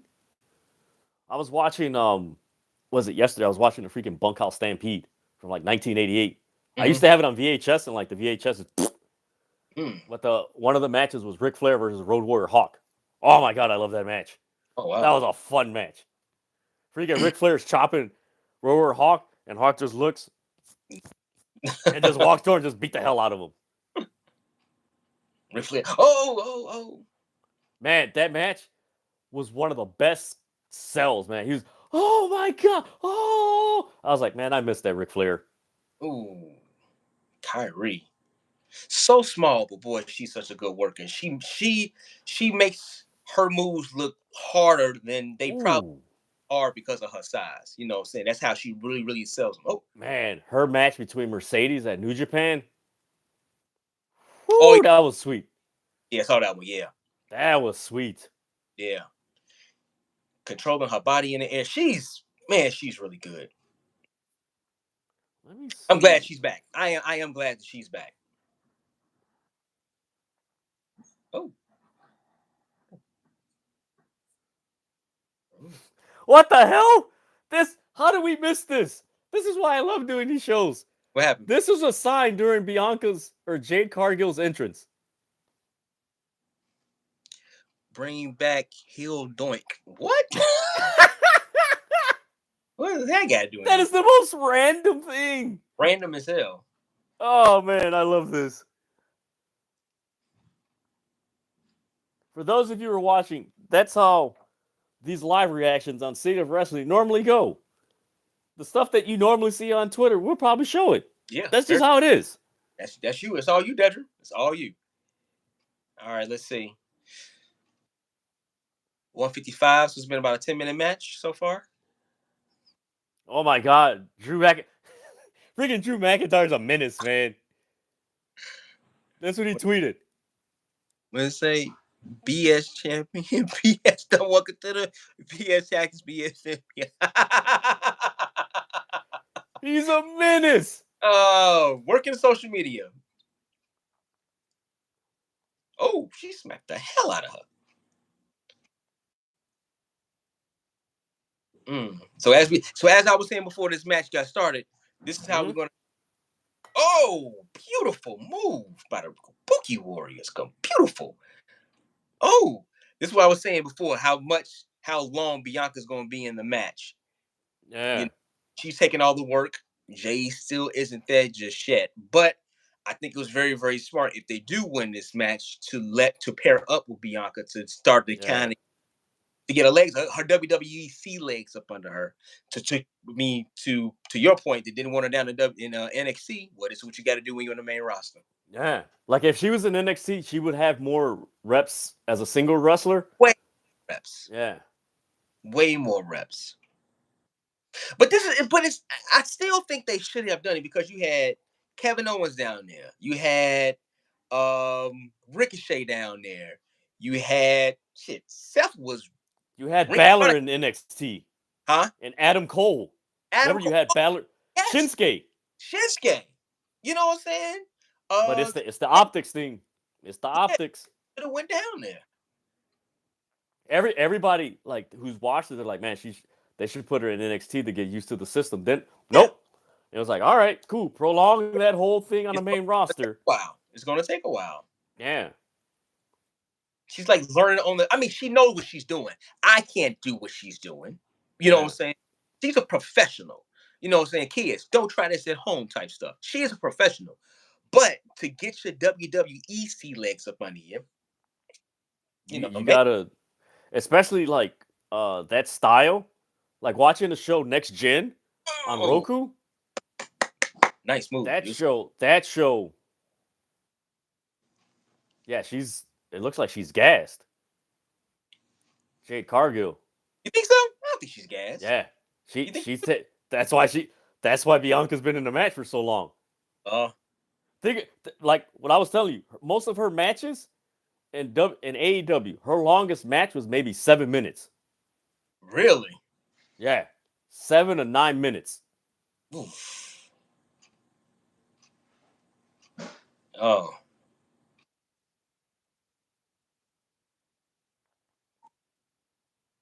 This is a nice little springboard of top rope. Somebody her size and her height. That is amazing. That is amazing. Yeah. That's nice. Shout out to Mark. That's a nice crossbody. Shout out to Mark Henry about to find the future WWE. Oh no, what happened? And shout out to Bryan Danielson, who was training her in AEW. Oh, was he? Yeah. Oh, nice. They tried to throw shots like, oh, like, you know, her training, this. Like, Bryan Danielson was training her. That's why if you look at her progression in AEW, it's like, man, it's really good. That was Bryan Danielson. Mm. And of course, Bryan Danielson's teacher was Shawn Michaels. Yeah. Ooh, nice front kick. She's taking a hit. She's taking a. Oh, I don't know what that was. See her selling? Yeah. Like it's not. Oh. Ooh, that was a weird backbreaker. Yeah. That was. I like to use the term, like I always say, that was clunky. Yeah, that's clunky. And also, too, what's going on right now, Kyrie wasn't the actual legal, and she was trying to do the pin. Yeah. Yeah, they're trying to talk it through. What I noticed, I forgot what match it was that Jade Cargill had. Like one of her best matches was against Chris Statlander. Like that match was freaking amazing in AEW. But I don't understand, like with Jade, like because she's such a powerhouse, a normal strategy with a smaller wrestler would work a body part. Yeah. Like they're going fast paced, like 100 miles an hour. It's like no, slow it down. That way, when she does a powerful move, it's like, oh my god, not just dun, because then it's like, okay, she did like, you don't have. It's the concept that we learned at IMS. A shot for someone to register is 7 seconds. So if you have a rest hold for 7 seconds, us as a viewer, damn, she's really got that move in. Yeah. And that's where it's the fun, and that's why, you know what? That's why you give these wrestlers credit, because not only are they telling the story in the ring and to the crowd, they have to tell a story to an audience through a camera. Yeah. That is very difficult. Yeah, very, very difficult. Oh.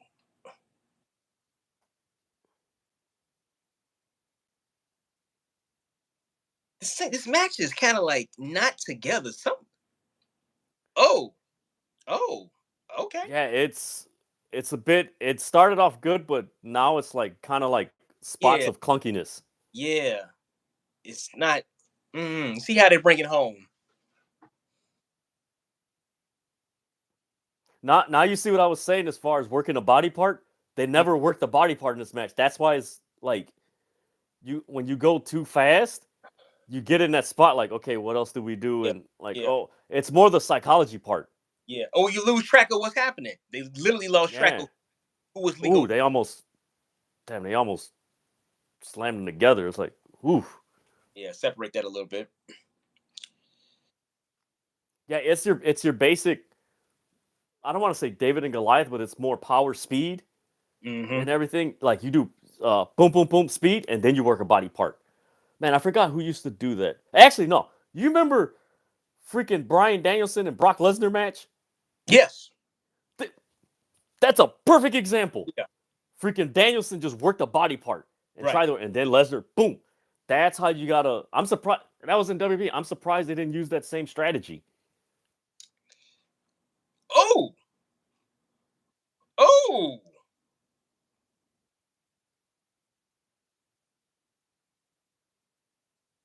Oh. Now Oh, this she almost hit her out the ring.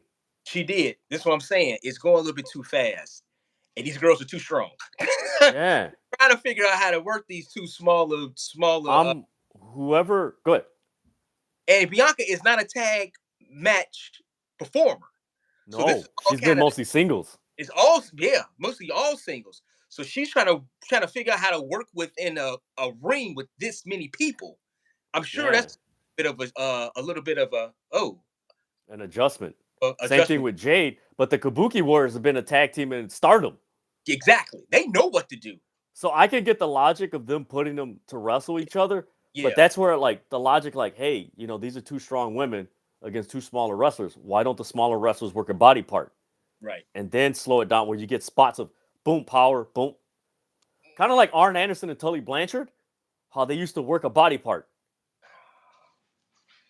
Now I will give them this credit though. The match is still exciting, even though it's to your term clunky. It's still exciting though. You know what I'm saying? Yeah, it's still a good match. It's just Yeah, it's yeah. not fluid It's in not certain spots. there you go. It's just not fluid enough, right? Yeah, But like for instance, that's gonna have to come with time. yeah, like Arn Anderson and Tully Blanchard, they're the ones that really um were known for the psychology of like cutting the ring in half. Uh You huh. don't see that in this match. They don't cut the ring in half. No. Oh.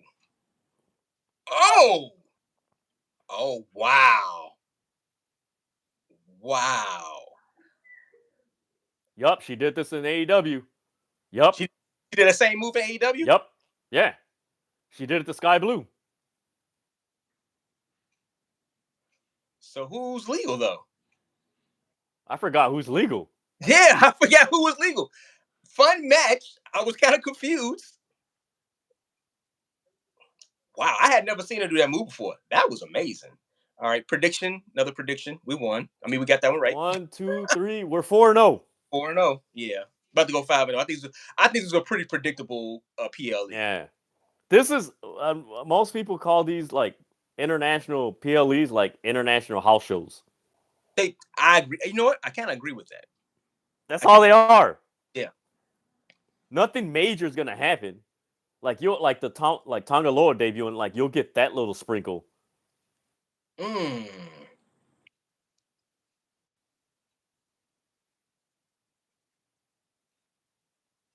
But see, here's the thing. It goes back to Mercedes' complaint about the women's tag team titles. What women's tag teams are there? Like they really haven't done anything with the belts. Right. Wow. Like, and you think about it, these tag team titles are just a prop to further the storyline between Jade, Bianca, and Bayley and Naomi. That's all Mm. it is. They You ain't think? even building the division. Mm. Yeah, they definitely got to build it. Well, now NXT they about to have a women's North America champion, right? Yeah, singles title. Singles title. Yeah. So it's the roster. They need a US and they need an Intercontinental champion. yeah. I know they don't have the time per se, but they need that on the main roster instead of these tag team titles. To Yeah, kind of because it don't like most of your women are wrestling in singles matches. So it's like yeah. and when they wrestle in a tag team match, it's usually two people that don't like another two people from different, stories that come together. It's like, okay. Yeah. All right. So, what do you get our rating? What do you rate that match? If I had to give it a letter grade, I would give it a B minus. I can see that. I can see I that. wouldn't give it a C or anything because I mean, it wasn't average.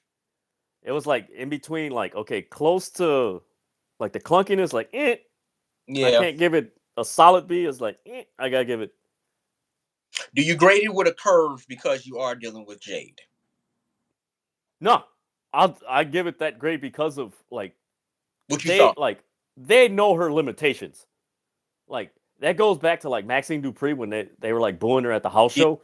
Yeah. Like, why do you put someone in a position? You get what I'm saying? Like, why do you put them in a position where they have to go beyond what they're presenting now? Yeah. Put them in a position to win. Put them in a position to succeed. That's your Yeah, coach. That's put them in a position like, okay, this is their limitation. We're gonna work around this.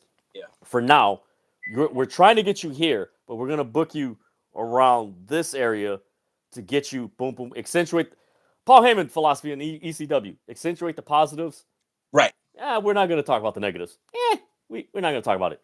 Hey, I think we called it. You said about 145 at probably start. It's 208 right now. That match probably ended about 3 minutes ago, 2 minutes ago. So So yeah, about 2:30. yeah. Oh yeah, I forgot they're gonna have a press conference. Oh yeah, I'm sure they are going to do that. So that match was probably, but that match was like 20 minutes. Mm-hmm. 20 And minutes. most of the match was Bianca in the ring. Match was Bianca. Yep. The thing is with that, like most people are like, oh, that's cool. It's like, no, you don't understand. Like, I'm starting to notice in wrestling now, since the pandemic, you have to have a balance in your presentation, whether it's the card, the wrestlers, if you favor more men's matches over women's matches, like you have to have that balance Mhm. because it's no different than like if you use your right foot more than your left foot, what winds up happening? Your right foot breaks down. Yeah. And that's what usually happens when you have that imbalance in wrestling, whether it's, a match or just presenting, you have that imbalance where it's like, and the thing is, if they keep having Bianca take most of the match, that's going to make her more susceptible to an injury, which you don't want Yep. because she's in there so longer. So it's like, you got to have that Get ahead of balance right and everything. You do. And the way the style they're wrestling. But think about it like this though. Only the PLEs you're going to get longer matches. You're not going to get on tag team match on Raw or Smack. Well, no, they go both now. No, you'll get the match on Raw. SmackDown, hell no. They got 4 matches. I've already figured out their format. It's like 4 matches. You're gonna get a promo, a little you'll probably get a 5-minute match. 1 5-minute match. You'll get it. That's it. Yeah. But the thing is, things will probably change because their TV deal, because Raw's going to Netflix, and then SmackDown's going to USA, so you might get that overrun.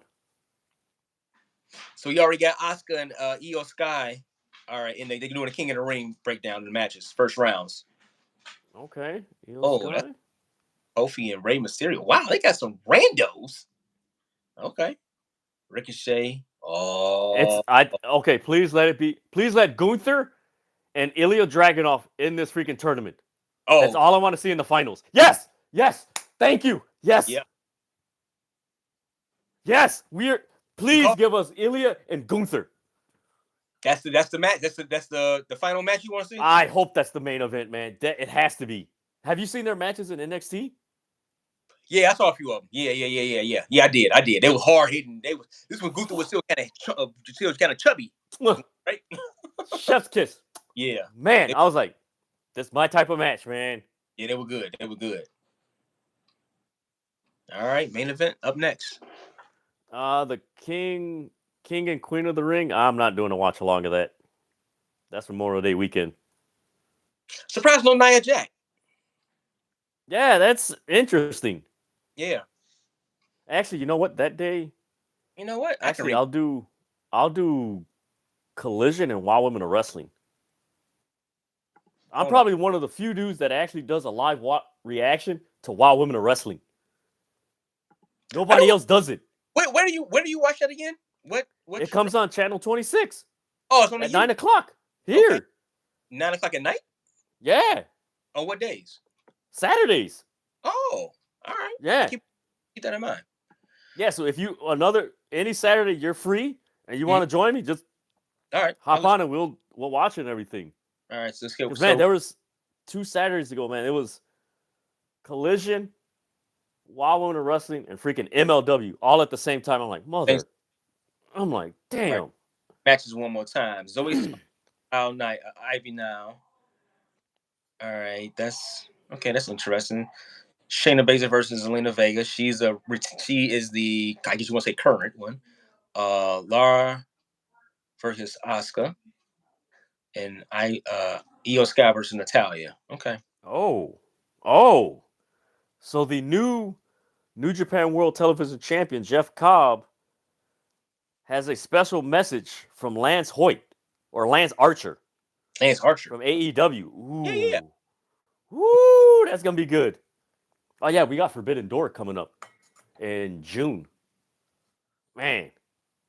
Now Forbidden New Japan and AEW, right? New Japan, AEW, and possibly CMLL. Now, what is CMLL? That's the oldest wrestling organization in the world from Mexico. Oh, okay. That's who's partnering with AEW and New Japan and everything. Okay. Yeah, I was watching the freaking Bryan Danielson. What was it? It was the Blackpool Combat Club. Danielson, Moxley, and Claudio versus Blue Panther. I forgot the other 2 guys. Bro, Arena Mexico was just, everyone said it. They're like, all these damn wrestling companies need to hold their events outside of the United States. Because Arena Mexico was just as loud as what we're watching in France. Mm. Like, it was loud.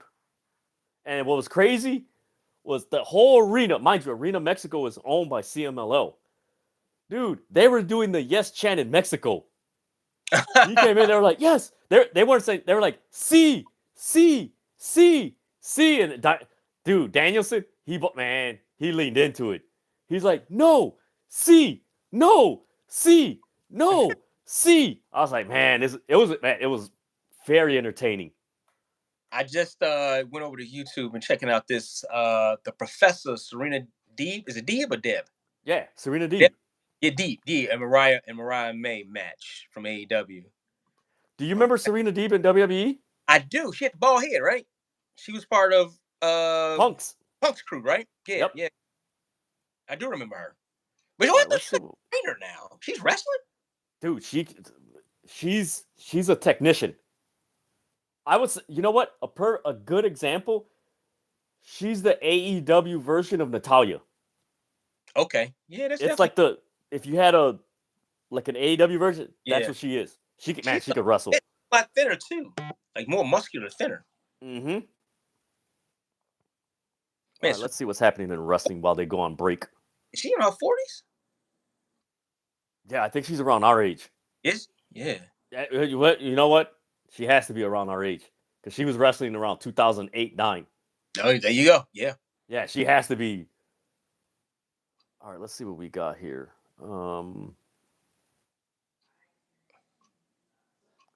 Yeah, I'm not going to read those tweets because they're.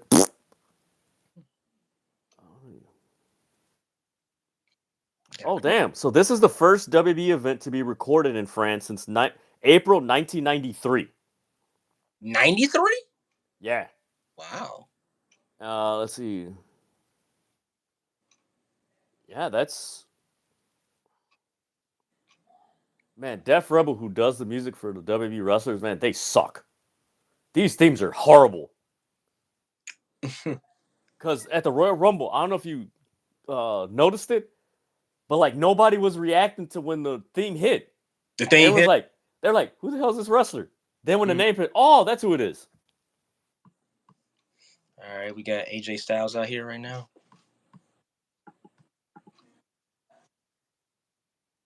It's new music. AJ Styles in pretty good shape.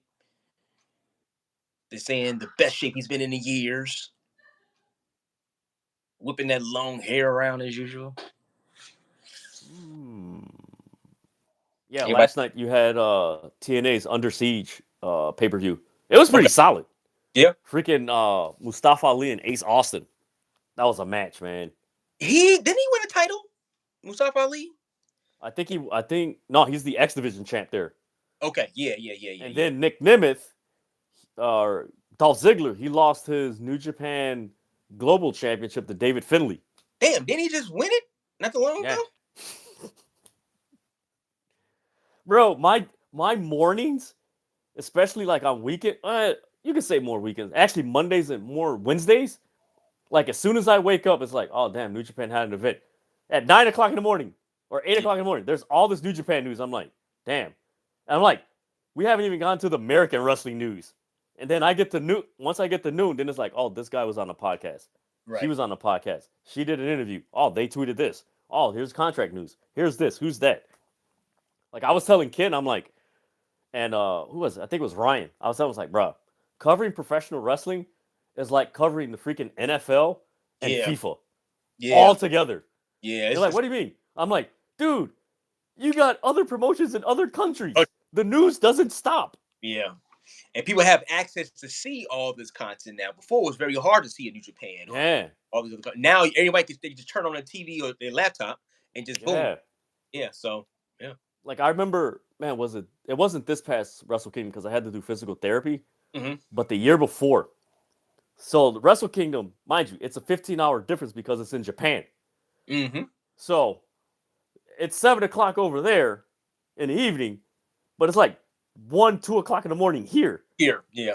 So that was a 4-hour pay-per-view. Bruh, towards the end of the pay-per-view, you remember that episode of Tom and Jerry where Tom put the toothpicks in his eyes to stay awake? Man, that's how I felt towards the end of the match. I'm like, damn, I got to record this review. I'm like, man. It's paying off, bro. It's paying off. Hey, as soon as I finished that review, I jumped in the shower, took the coldest shower to wake me up. I'm like, all right, let me do this review. Man, halfway through that review, I'm like, man, I need to finish this up because I am freaking tired. Finished it, put the overlay, uploaded it, boom, boom, boom. I'm like, I went to sleep, man. I didn't wake up till like 6 in the evening. I'm like, I'm done. All right, we got Cody Rhodes.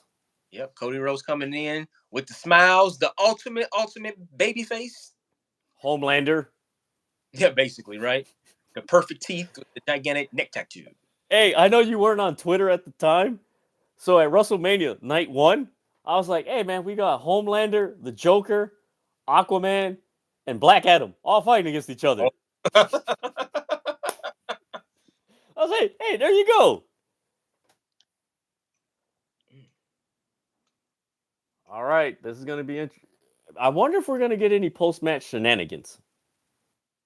I can see this just going hard off. Or are we going to get a tease? Bloodline interference now. Do they come out there and whoop Cody Rhodes' ass? I don't know. It has nothing to really do with them, but I'm just. Actually, that would make sense because now Solo isn't in a tag team. He's necessarily has a tag team backing him up. But man, wait a minute. So where the hell is Jacob Fatu gonna fall in? Bloodline's still on SmackDown, right? Yeah. So I guess after this, who will be the next person up in line to kind of go up against Cody? I guess it would be Solo. Man, wait a minute. 1, 2, 3, 3, 4. So wait a minute. We're probably gonna get. Now that I think about it, this is how it's gonna play out. So you got Solo with the Gorillas of Destiny. You're gonna have Hikuleo possibly join.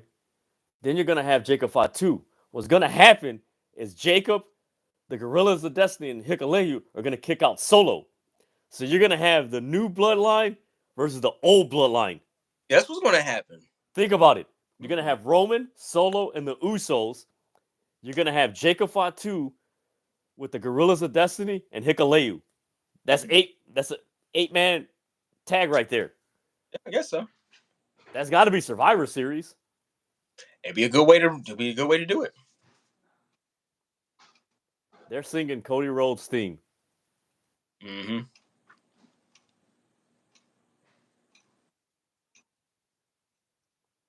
They're having a good time, man. And you know what? I like it for the fact the reason why they're so receptive as a crowd is because they don't get this every week. No. It's like every other year.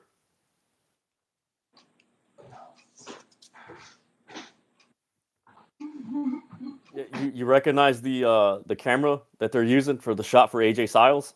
Yeah. 8K. Same thing they used. They was using that when they was walking in, but now they're just using it only in the ring. It's the same thing they were using in the Super Bowl with Mahomes when they were doing the coin toss. Yeah. Same thing they're using right now. 8K. Give me an 8K TV. But every camera has to be 8K though, to really get the feel of it though. Yeah. I seen man, where was I at? I think I was at a Target or Best Buy. And they had like a 4K TV. I was like, holy crap. I'm like, I could not have this TV. I'm like, this is like looking through a freaking window. Like, it's just too good, huh? Yeah, it like, don't get me wrong, the picture was nice, but it was just like too much. Yay! Man, I wonder, what's the next pay-per-view I gotta cover or coming up? Oh no, Double or Nothing. Let me know if you want to do that one with me. Which one? Double or Nothing, because that's the one that I think Mercedes is main eventing with Willow. Oh, okay. I'll let you know. But that I do want to warn you. Those AEW pay-per-views are like 4 hours. They're long. Really? It's wrestling, but man, it's a lot, huh? Man, you know what? Let me check the last, because I normally I spend 30 minutes afterwards just doing like a quick review and summary of it. Let me see. AJ is like a pit bull in there right now. He is like, let's go. I forgot when they was doing a press conference, live press conference. I forgot he wrestled his old man. I forgot AJ Styles wrestled Dusty Rhodes. So when I covered AEW Dynasty, which man, that was, if you haven't seen it, check out Bryan Danielson and Will Ospreay. Man, amazing match. So that live stream I was on for 4 hours and 3 minutes. Damn. But take away 30 minutes of like a review, so it's like 3 hours and 30 minutes. Yeah. So actually, that's the normal for, let's see, Collision, 3 hours. Okay. 3 hours. WrestleMania. Yeah, WrestleMania was the longest one. I'm sure it was. So the first, like, night 2 was like 3 hours and 20 minutes. Mm-hmm. And then night 1 was about 3 hours and like, I want to say, all right, 40 minutes or so. So yeah, let me know if you want to join that watch along. That one's gonna be. They got was it Swerve is wrestling Christian Cage for the championship? Yeah, the freaking Young Bucks, man. They were like, "Yeah, we got your champion. Oh, you want to disrespect us, Christian Cage?" And the whole freaking family, or Christian Cage, Nick Wayne, and Killswitch jumped him. Man, this crowd is still hot. You know, still been seeing like this has been a really You know what? I've said. I'm glad you brought that up, because I've said it on other live streams and even on a TikTok live when they were, man, where were they at? Overseas? Was it London? I think it was London that they were there. And I said it, like, all of us said it, like, man, when you got an energetic crowd, the event goes by quick. Yeah, it does. I mean, just go like, think about it. It feels like we've only been on here for like, well, technically kind of been 2 hours, but it doesn't feel like 2 hours. No, it doesn't. It just went by quick. Yeah. Yeah, that's what I said before earlier in the stream. This is going to be your technical wrestling match, right? This is going to be nice. Yeah. This is going to be a nice throwback match. At least it should be. So far, it has been. AJ Styles is Yeah, coming out. and Cody has that style, like that history of just wrestling that style. Yep. Like people forget, like Cody's style is more of an aggressive Dustin Rhodes style, Goldust style. Yeah. That's what it is. I mean, smart. they're brothers. I mean, Yeah. they have similar skill set. He's just smart. There you go. Yeah, they're getting into it. Let's go. And it's so good to have AJ be the first like challenger to his title. Yeah. And show like, okay, we want to show you some wrestling. Like we're going back NWA, New Japan, you know, saying throw him to Too Sweet from the Bullet Club. We're going to give you like a wrestling match. You know, you didn't really get this with Roman, although Roman is unbelievable. He's a Hall of Famer, obviously. Yeah. But this is something that okay, this is like a throwback. This is wrestling. Do you know the little subtle nod with him throwing up the Too Sweet, Cody, going like this, and then bang? No, that's a right. No, that's a nod to the Young Bucks and Kenny Omega and AEW. Okay, that's his nod to them. Because as much as like Punk is like, you know, he did the Stardust thing. Yeah, he did. You did. Nice. But he's always speaking highly of AEW. He's like, I can't root against them. Like he started. Yeah, that's like. That's where, like, me and my buddies are like, what the hell's wrong with these wrestling fans? Like, that's why I usually tell some of them on, like, TikTok, and all of us do it. Like, you know what? Some of you wrestling fans need to go outside and touch a tree and touch grass and interact with human beings. Yeah, live a little bit. Ooh. It's like, if you see these things with flesh walking around talking and everything, those are human beings. Right. Interact with them. All right, what else we got here? What song are they singing? I have no idea. Oh, big body drop. Nice intense version of Cody too. Man, the camera's shaking. The last time I seen a WWE camera shake, I don't know if you remember when Punk fought Vince McMahon in Sacramento. It was in 2014. The camera, it was a Raw. The camera was literally going like this. It was so loud. I was like, yo, this is crazy.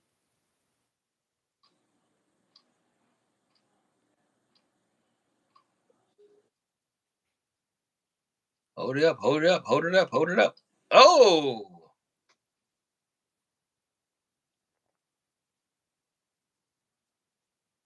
Yeah, there's a lot of...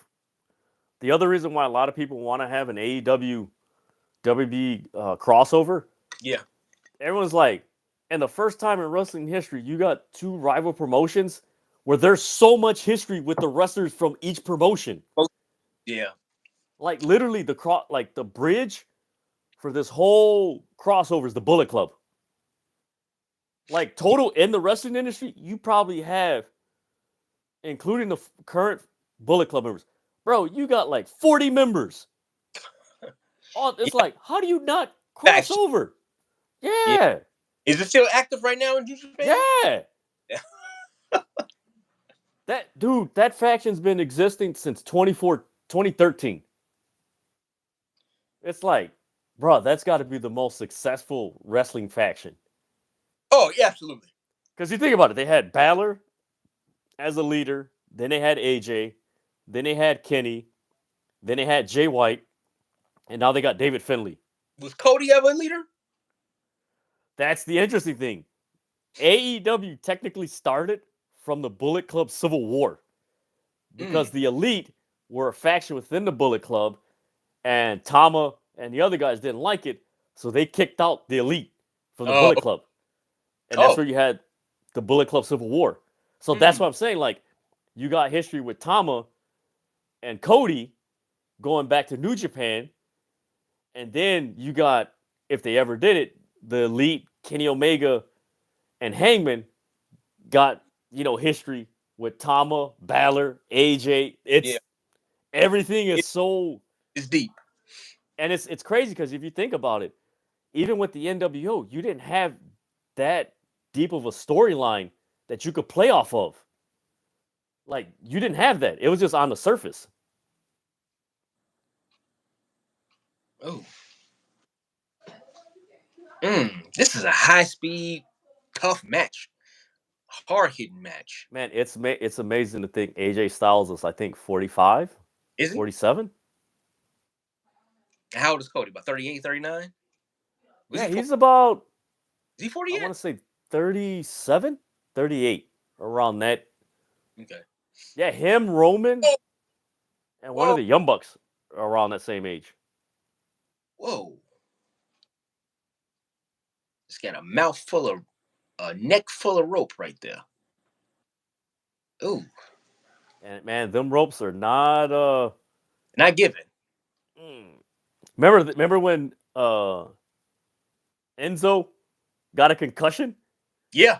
Yep. Remember he's thing it was like, bro, how the hell you like how are you that clumsy, man? Mm. That man, that's why I tell people, I'm like, man, you guys can say this is fake and everything. Step into that ring and start doing the basic moves. You're like, Hey, oh, this, oh. finish the Roku show. Mm-hmm. I'm gonna try to finish that. Was it is it WWE Next next? gen. Yeah. Next Yeah, gen. next gen. Yeah, yeah, Yeah. yeah. I finished it. It's man, it's I didn't finish it yet. oh man. The so what episode you're on? Oh man, let me see if I can find it. Because Uh, once you get to man, what was it? Because they go through the process, then they select the wrestlers, and mhm. then they send the wrestlers to the PC. Dude, that's when that man, once they get to Yep, the PC, is like, it gets better. woo! It So man, on episode, my next episode will be episode 5. How many episodes is it all together? I think it's 12. Okay, Yeah. I'm episode 5. John Cena hasn't made an appearance yet, so yeah, the next one is called Laugh and Matter. Yeah, So it's no, it's 10. No, 8. 8. It's only 8, Dedrian. it's only 8. Okay. Yeah, yeah, I yeah, thought, yeah. man, why did I think it was 12? That might be another thing that I was watching. No, it's only 8. I definitely want to check it out. Yeah, because the next episode is called No Laughing Matter. Then Contract Mania, that's with John Cena. Then the other one's Home's Where the Heart Is, and the last one's called Debut. All right. So Hey, I'm gonna take a quick break. I gotta use the bathroom real quick. I yeah, will be right back. I got it. Do the play by play. I got you. Oh man, so we got AJ Styles right now held up. Oh, showing the strength from Cody Rhodes. Going into a superplex. Oh no. Oh, AJ Styles. AJ got out of that. Cody Rhodes falls down, getting checked to by the ref. Like I said before, this has been a really aggressive match. First big match for Cody Rhodes, obviously, first title defense, in the sense of the PLE. Um, Perfect setup, perfect person to have it with AJ Styles. He's going to give you everything. AJ Styles looking phenomenal, pun intended. In great shape coming off of his hiatus. He's looking good. Right in the middle of the Prime logo. I don't know anybody out there that's not used to seeing that. I'm still not used to seeing the Prime logo in the middle of the match. In the middle of the ring, I'm sorry. Oh, knees. AJ tried to give him the moonsaw. Cody got his knees up.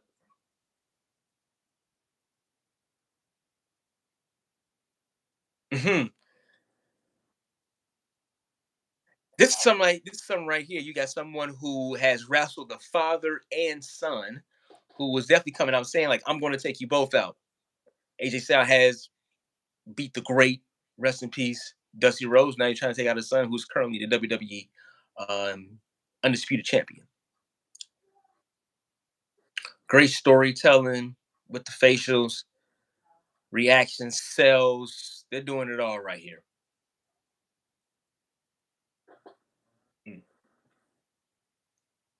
There we go. Cody Rhodes is giving it to him. As a one ref in the NFL say, giving him the business. Yeah, Cody Rhodes is working. Oh, nice power slam. And I'm just noticing this too. You have Michael Cole and Corey Graves, who now are both the lead commentators on their respective shows, Raw and SmackDown. They're back together doing this. Should have thought about that earlier, but it's the first time, at least I'm thinking of it. You have two guys who actually lead shows, co-commentating a LE or WWE match. Oh, I feel so much better now. Good. Oh, yeah. No, I was just mentioning. I just thought about this. You have the announcers Corey Graves and Michael Cole. Is this the first time two guys who lead two different shows commentating one show? It's been a while. They did that like in the first brand extension. Did they? The two leads did the PLE? Okay, or PPV back. Okay, all right. I never thought about that. But think about it. They've had so many brand extensions. Yeah. I think they had like 5 or 6 brand extensions. So it was like, so what happened while I was gone? Hey, listen, nice move with Cody holding up AJ on the top buckle. Look like he's going to give him a superplex, but AJ was able to get out of it. But AJ's been, they've been still going at it, still aggressive, still high speed in some sense.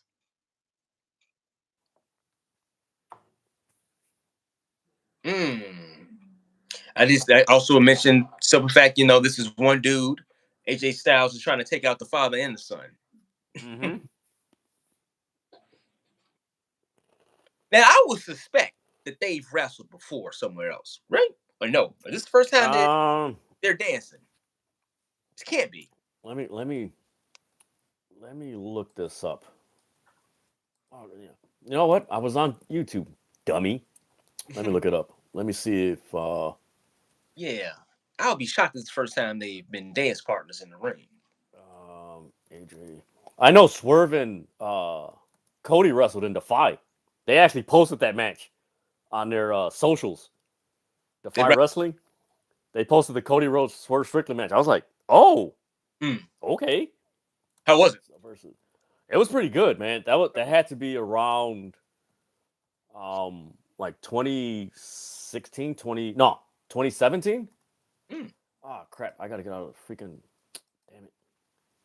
Yeah, funny thing is that Swerve, he mentioned in one interview that he signed with WWE like a few months before AEW was launched. And he was like, if I would have waited long, he's like, I would have actually been one of the originals. Wow. He's like, I would have signed there. Yeah. Let me see. Cody Rhodes versus AJ, right? Yep. AJ Styles. Ooh, nasty. Nasty laner, right? Oh. Let me see. On the heart. Let me see if they wrestled in Ring of Honor. I think AJ was here by then, right? Not saying here as in WWE. You know what? You're right. I don't think they I think this is the first meeting. I think it's the first time, right? Because when Cody got released, that was after WrestleMania 32. Okay. And by that time, remember WrestleMania 32, that's when AJ was feuding with Jericho. Yep. Yeah. Yeah. Finally got a broken table. It broke! It finally broke. Somebody been screwing advertising a little bit too tight. Mm-hmm. I mean, that exploded too. That exploded. Hey, during the break, the main is like, loosen those up. All right, we got another table that needs to be broken. What's up? So we got a prime bottle in the middle of the ring, and then you have a prime bottle. That's Logan Paul's. I know. Dork. Make your money. I hate that advertisement. I never had one before. Actually, I've heard that it tastes pretty good. I'm just not trying any energy drinks because it's like, just give me water. I'm good. Yeah, I feel you. Hey. All right, both just beat the county. Crowd is still hot. The crowd is still enjoying. This crowd has been hot Yeah, from from start to actually, right. you could say from yesterday, even until today. Yeah. Hey, like you said, when the next time you think they're going to get this? They might. It might be 2 years until they get Yeah. it. You know. So there's going to be Bash at the Berlin, Yeah. which is going to be, and actually all out weekend. Because it's going to be, I think, that Saturday Okay. and everything. So you have the one, the castle. What is it called? Clash at the Castle. No, is it called Clash Clash? at the Castle, that's going to be Yeah. at Scotland. I That's believe that's the one that's going to be next month it's. in Oh wow! June. Two PLEs out of the states back to back. Yeah. They Nick Connie mentioned like the main four, Royal Rumble, WrestleMania, SummerSlam, and Survivor Series Yeah. will mainly be in the States, and the other ones will probably be mostly international. Yeah, because wait a minute, they don't have one in. Money in the Bank. Is Money in the Bank? Can we basically say there's big six? Because Money in the Bank and Elimination Chamber are two. They're Yeah. yeah, it's six now. So if that's the I case, then that's the case. You have because they have well, they don't have a PLE right before Mania. It's like a month of rest in a sense, right? no. What's right before is the Elimination Chamber? Yeah. So Elimination Chamber was in January? No, that's Roy February. February, right? Yeah. So February, right? So also think about this. Not only do you have those events, you got the two Saudi events Oh, that's true. There's on two. top of that. Yeah, yeah, So they got too many damn events. they do. Well, yeah, I mean, listen, man. You see the stock prices on them. You know, Mm-hmm. which real quick story. I remember, man. I was investing in stocks. Still do right now. But man, when I remember when it first dropped, I'm like WWE. Like, who's gonna be buying stock in WWE? I'm kicking my ass right now, man. I could have had a nice little something with WWE stock. Mm-hmm. It's what I think it's over 100 right now. Yeah. IPO was maybe like $20, maybe like $20. Now it's over 100 a share. Same way with Apple. When I first started my first job out of college, went to Columbia here in Chicago, and I was in the record industry, music business. Mm-hmm. And my first job out of college was with an independent record label called IamMusicOnline.com. It's basically my job was adding music to iTunes and all these other different streaming services back then. And dude, as I said, Macintosh, Apple stock was like $5 a share. Now look at it now. Yes. Man. Yes. Man. Man. Yes. Man. Didn't see it. I didn't see it. Didn't see it. That's what Oh, I usually tell. I'm just trying to. I'm trying to sign record labels and artists to saying to the company. So yeah, we'll kind of see. Yeah, Apple got this. We had the phone. The phone wasn't even out yet. It was still just the iPod. So it's like so forward thinking, but People it's are like, kind huh? Yeah, of yeah. It's like never neglect it. That's why I tell a lot of wrestling fans who don't understand the business aspect. yeah. Like they're like, oh, like they think with a fan, like, oh, why would this guy sign here and there? And like I told them, like with WWE and AEW, the difference is like you got one that's a publicly traded company, Yep. and you have one that's private. Private. Yeah. With AEW, you can Woo! wrestle. You can wrestle with all these places. You stay at home and everything, but you can have all these independent contracts. The catch with WWE is like, oh well, you can't wrestle outside this. Like, yeah, that's true. But I'm like, guess what? Most of these WWE wrestlers have stock in WWE, Yeah. like literally stock. Yeah. You dummy. And one of Yeah. my guys like, man, I never thought about that. I'm like, it's a publicly traded company. Why would they not include it? Basically, you should go buy stock in it. Yeah, I'm like, I said to myself, how naive and dumb do you think? Like, why do you think some of these wrestlers aren't leaving WWE unless they got the money? Hey, listen, I've heard stories. People go somewhere else. It's kind of like this is not a well-oiled machine like WWE. This is when Vince was running it. Right now, WWE is hot as oh What is this? What is this? Is Cody hulking up? Is he hulking up? He's Homerlandering. The ultimate baby face. Yep. He's the ultimate baby face. I'm trying to think. Is he a bigger baby face than Cena was when Cena was at top? My God, this dude is a baby face. Super Cody. And you know what's going to happen? The fans are going to turn on him. Who's going to turn on him? The fans. They're going to turn on Cody. Man, this is a good match. Not yet. But over time. Ooh. There we go. Burning Hammer. Oh, damn. Oh. Yeah, a lot of these wrestling fans that I come in contact with and talk with, I'm like, you honestly don't know business. And a lot, I'm like, man, you don't know anything. I'm like, you do realize I cover professional sports outside of wrestling. So I'm getting the perspective of professional sports and then pro wrestling, which now is tapping into more of the TV networks. So I'm getting a knowledge of both. I'm like, you guys are just looking at it as a fan. I'm like, you people are stupid. It's business. Yeah. Man, look at this. It's going to be interesting to see what happens on Raw with the Judgment Day. It's going to be very interesting. Oh. Because Damian Priest with the Judgment Day is like, no, it's like, yeah, I think, after, Monday, that's when the draft, the people who were drafted, that's when it goes into effect. Yeah. They should change it to a WB trade. They shouldn't even call it a draft. They should just call it a trade. Trade. All right, Cody. Come on. I wonder how the performers feel, how the wrestlers feel with all this. Oh, nice. Man, AJ is on his game.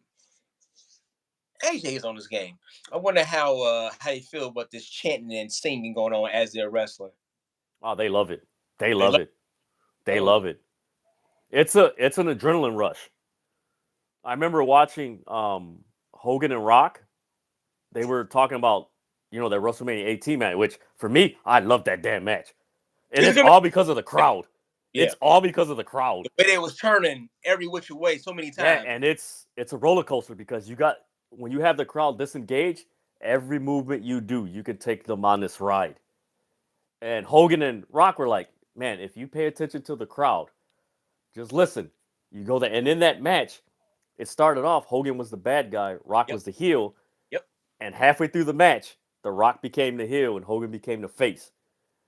And it's like, you only do that if you listen to the crowd and play with it. And it's adrenaline rush. Yeah. Like, you think about it. You're in the ring and you're doing all these movements and you just hear this loud ovation. It's insane. Yeah. Like, we got him. We got Cody with a submission right now, trying to go with the lock. That's the Kimura lock that Lesnar used to do. Yeah, look at the strength of AJ Styles getting up out of that. He is jacked right now. AJ Styles is jacked. Oh. All right, he's got him he's getting up. All right. Okay, yeah, Cody. Flash. Ooh.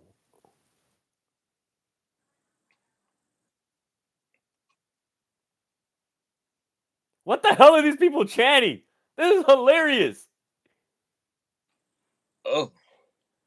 I like it because they're in their own world and it's entertaining. Uh-oh. Crossroads? Nice reversal. Yeah. Oh! Right, South Clash?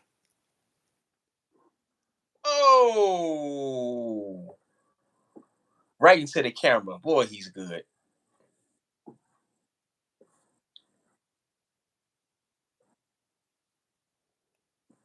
Can with a super. Oh, he kind of overshot that. He did. They made it work though. They made it work. Yeah, he got it.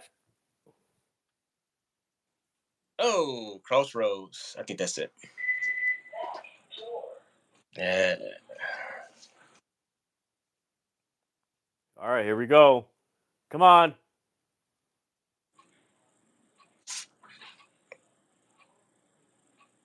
Boom. That's it. Cody wins. Yep. Have a good time. That was a good time. 5 for 5. Yep. Dude, I've been hitting on my predictions for every AEW and WWE show. That's what now you see why Kyle is like, man, you need to start putting money on this because your predictions are hitting, man. I'm like, man, I Yeah, need to like actually changed with the Judgment Day running out too, I know, I'm like, and man. Bloodline coming up across Jay. I predicted someone was gonna interfere. I got the Jacob Fatu Tanga Loa thing Yeah, you mixed did. up. Yeah. Because I thought I was like, wait a minute, there's this talk about Jacob Fatu debut, and I'm like, wait a minute, Solo Sikoa debuted on the main roster at Clash at the Castle in 2022. I was like, Yep. they're probably gonna do the same thing. All right, anything gonna happen? I don't think so. I think that's probably it. Man, but who's gonna be next to challenge Cody for the title? Solo. It's gonna have to be Solo, man. Yeah, technically, yes, because Cody is on SmackDown. He's the SmackDown champion. Yeah. I think it's gonna be Solo. If it's not Solo, maybe LA Knight. Is LA Knight still on SmackDown? Well, he lost the match that could have. Oh, that's right. Yeah, that's Yeah. right.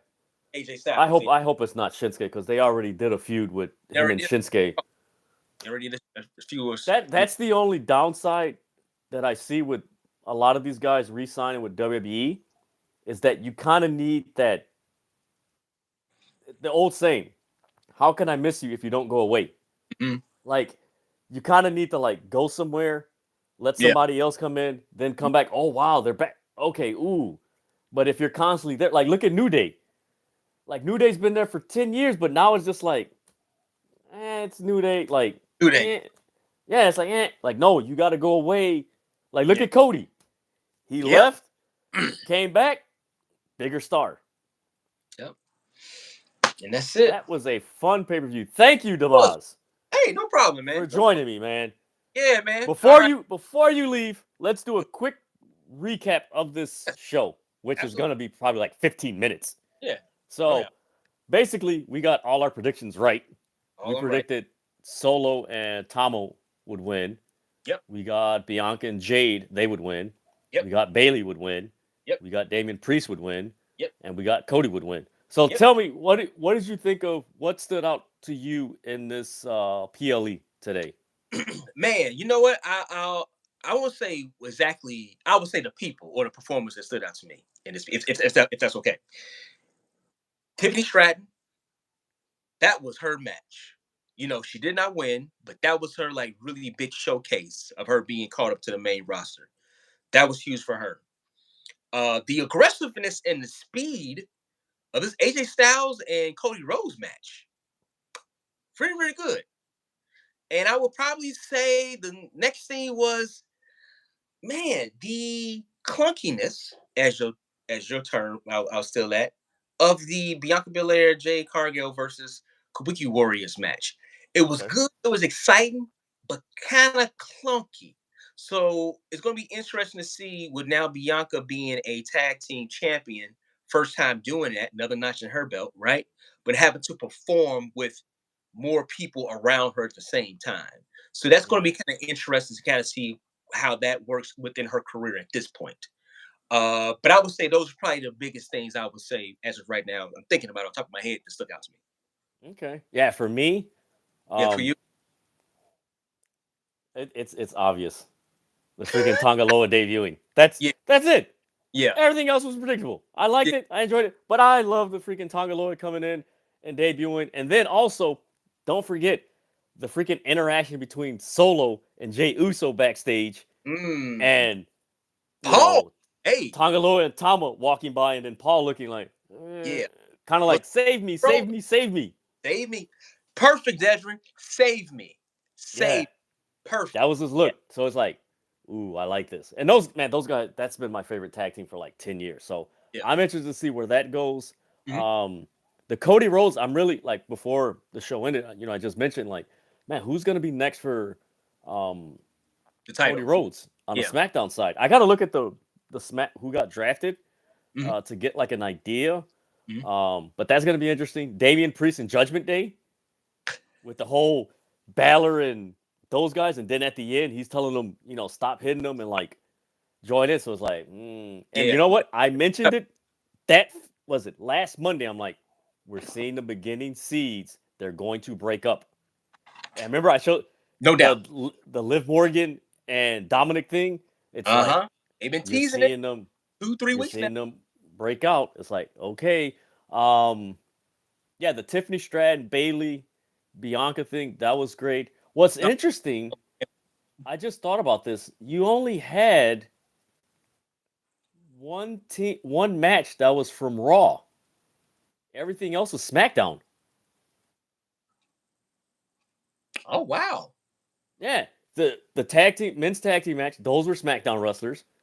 The women's tag team title match, that was SmackDown wrestlers. Yeah, you're The right. women Bayley match, SmackDown wrestlers. Cody and AJ, Yeah. SmackDown wrestlers. So that's pretty peculiar. I'm interested to see. I know there's going to be a crossover between Bayley, Naomi, Bianca, and Jade. That interaction. Because yesterday, I don't know if you haven't seen SmackDown, I right? no. Okay, if you go back and watch it, Yeah. they might have the clip on YouTube. There was like a big like tension between Bayley and Bianca. So it's like, okay, are we gonna get this Bayley Bianca or Bayley and Naomi versus Or Bianca and Jade? or Bayley and Nia, because Nia came in and wrecked shop on I Bayley. forgot about that because she is a SmackDown wrestler. So yeah, Right. that's gonna be interesting. Mhm. Overall, I like this show. It was fun. Yeah. Like you said, I mean, anybody who watched this, and if you watch this review, and if you watch this live reaction after we finish recording this, and you say WWE sucks, like this is boring, you're an idiot. You're an idiot. I'm gonna tell you, you're an idiot because that crowd was fun and entertaining. It kept you engaged. Yeah. The wrestling, I mean, there was various parts of the wrestling match. It's like, okay, Yeah. it was your standard WWE, but this crowd made it entertaining, especially for an afternoon pay per view on May 4th. Like it's a Saturday afternoon. The weather's nice in most places, Yeah. so some people are doing it. I mean, like I always say, like this was a perfect thing to watch in the midst of all the craziness that's going on in the world and in this country. This was a perfect event to just take your mind off of for a good 3 hours. Yeah. Watch this crowd just be engaged Loved it. and everything. This was this was fun. If I had to give it a rating, I would give it was fun and fascinating. Fun and fascinating. Okay. Yeah. It was fun and it was just like, wow, this crowd, like think about it. All the time we were watching this, we're just like, man, this crowd is really into it. You know what? If I was to say it, I would probably say fun but predictable. Yeah. Good predictable. Sometimes there's good predictable. I flip it around. Predictable but fun. How about that? Predictable but fun. Yeah. Yeah, it was fun. So I'm actually interested to see what's gonna happen on Raw. Man, I forgot what they were advertising. So I don't know. We'll see. But thank you so much, Demas. Those of you who watch this, like, share, comment, subscribe, hit the notification so that way you're notified when the City of Wrestling drops its latest content and goes live. You can follow the City of Wrestling on all social media platforms. You can follow me, Dedrian_180 on TikTok, Twitter, Instagram, Blue Sky, Fanbase, and you can follow my Facebook page. Demas, where can the people follow you? I'm not really on socials, but if you do want to, I forgot. Yeah, I kind of stepped away from it, but I do have all the handles at Demonze1, DEMONZE1, DEMONZE1. One day I might come back to it. But hey, man, listen, the biggest thing is thank you, bro, for letting me come into your world. No problem, man. You City of Wrestling, the cream of the crop. Oh, I love that promo. Man, you are more than welcome to come back and join any live reaction I'm doing, no matter the promotion and everything. When I said what's your social, I'm like, wait a minute, he's not on social media. As soon as I was like, it's on it's like, I was like, oh wait, he doesn't have it. But no, thank you so much. I hope you had fun. I live through you all now. Okay, I hope you had fun and everything. Man, this was fun. Now I got to get something to eat and like enjoy the Canelo fight. That's gonna be later. And everything. Right, thank you so much, guys. You guys have a wonderful, safe Saturday. Have a safe Cinco de Mayo, which is my birthday. I'm gonna love that. Yep. So yeah, you guys enjoy. Like I always say before I end these live streams, never say never, and there is never a dull moment in the world of professional wrestling. So until next time, I'm out. Keep your hands to yourself.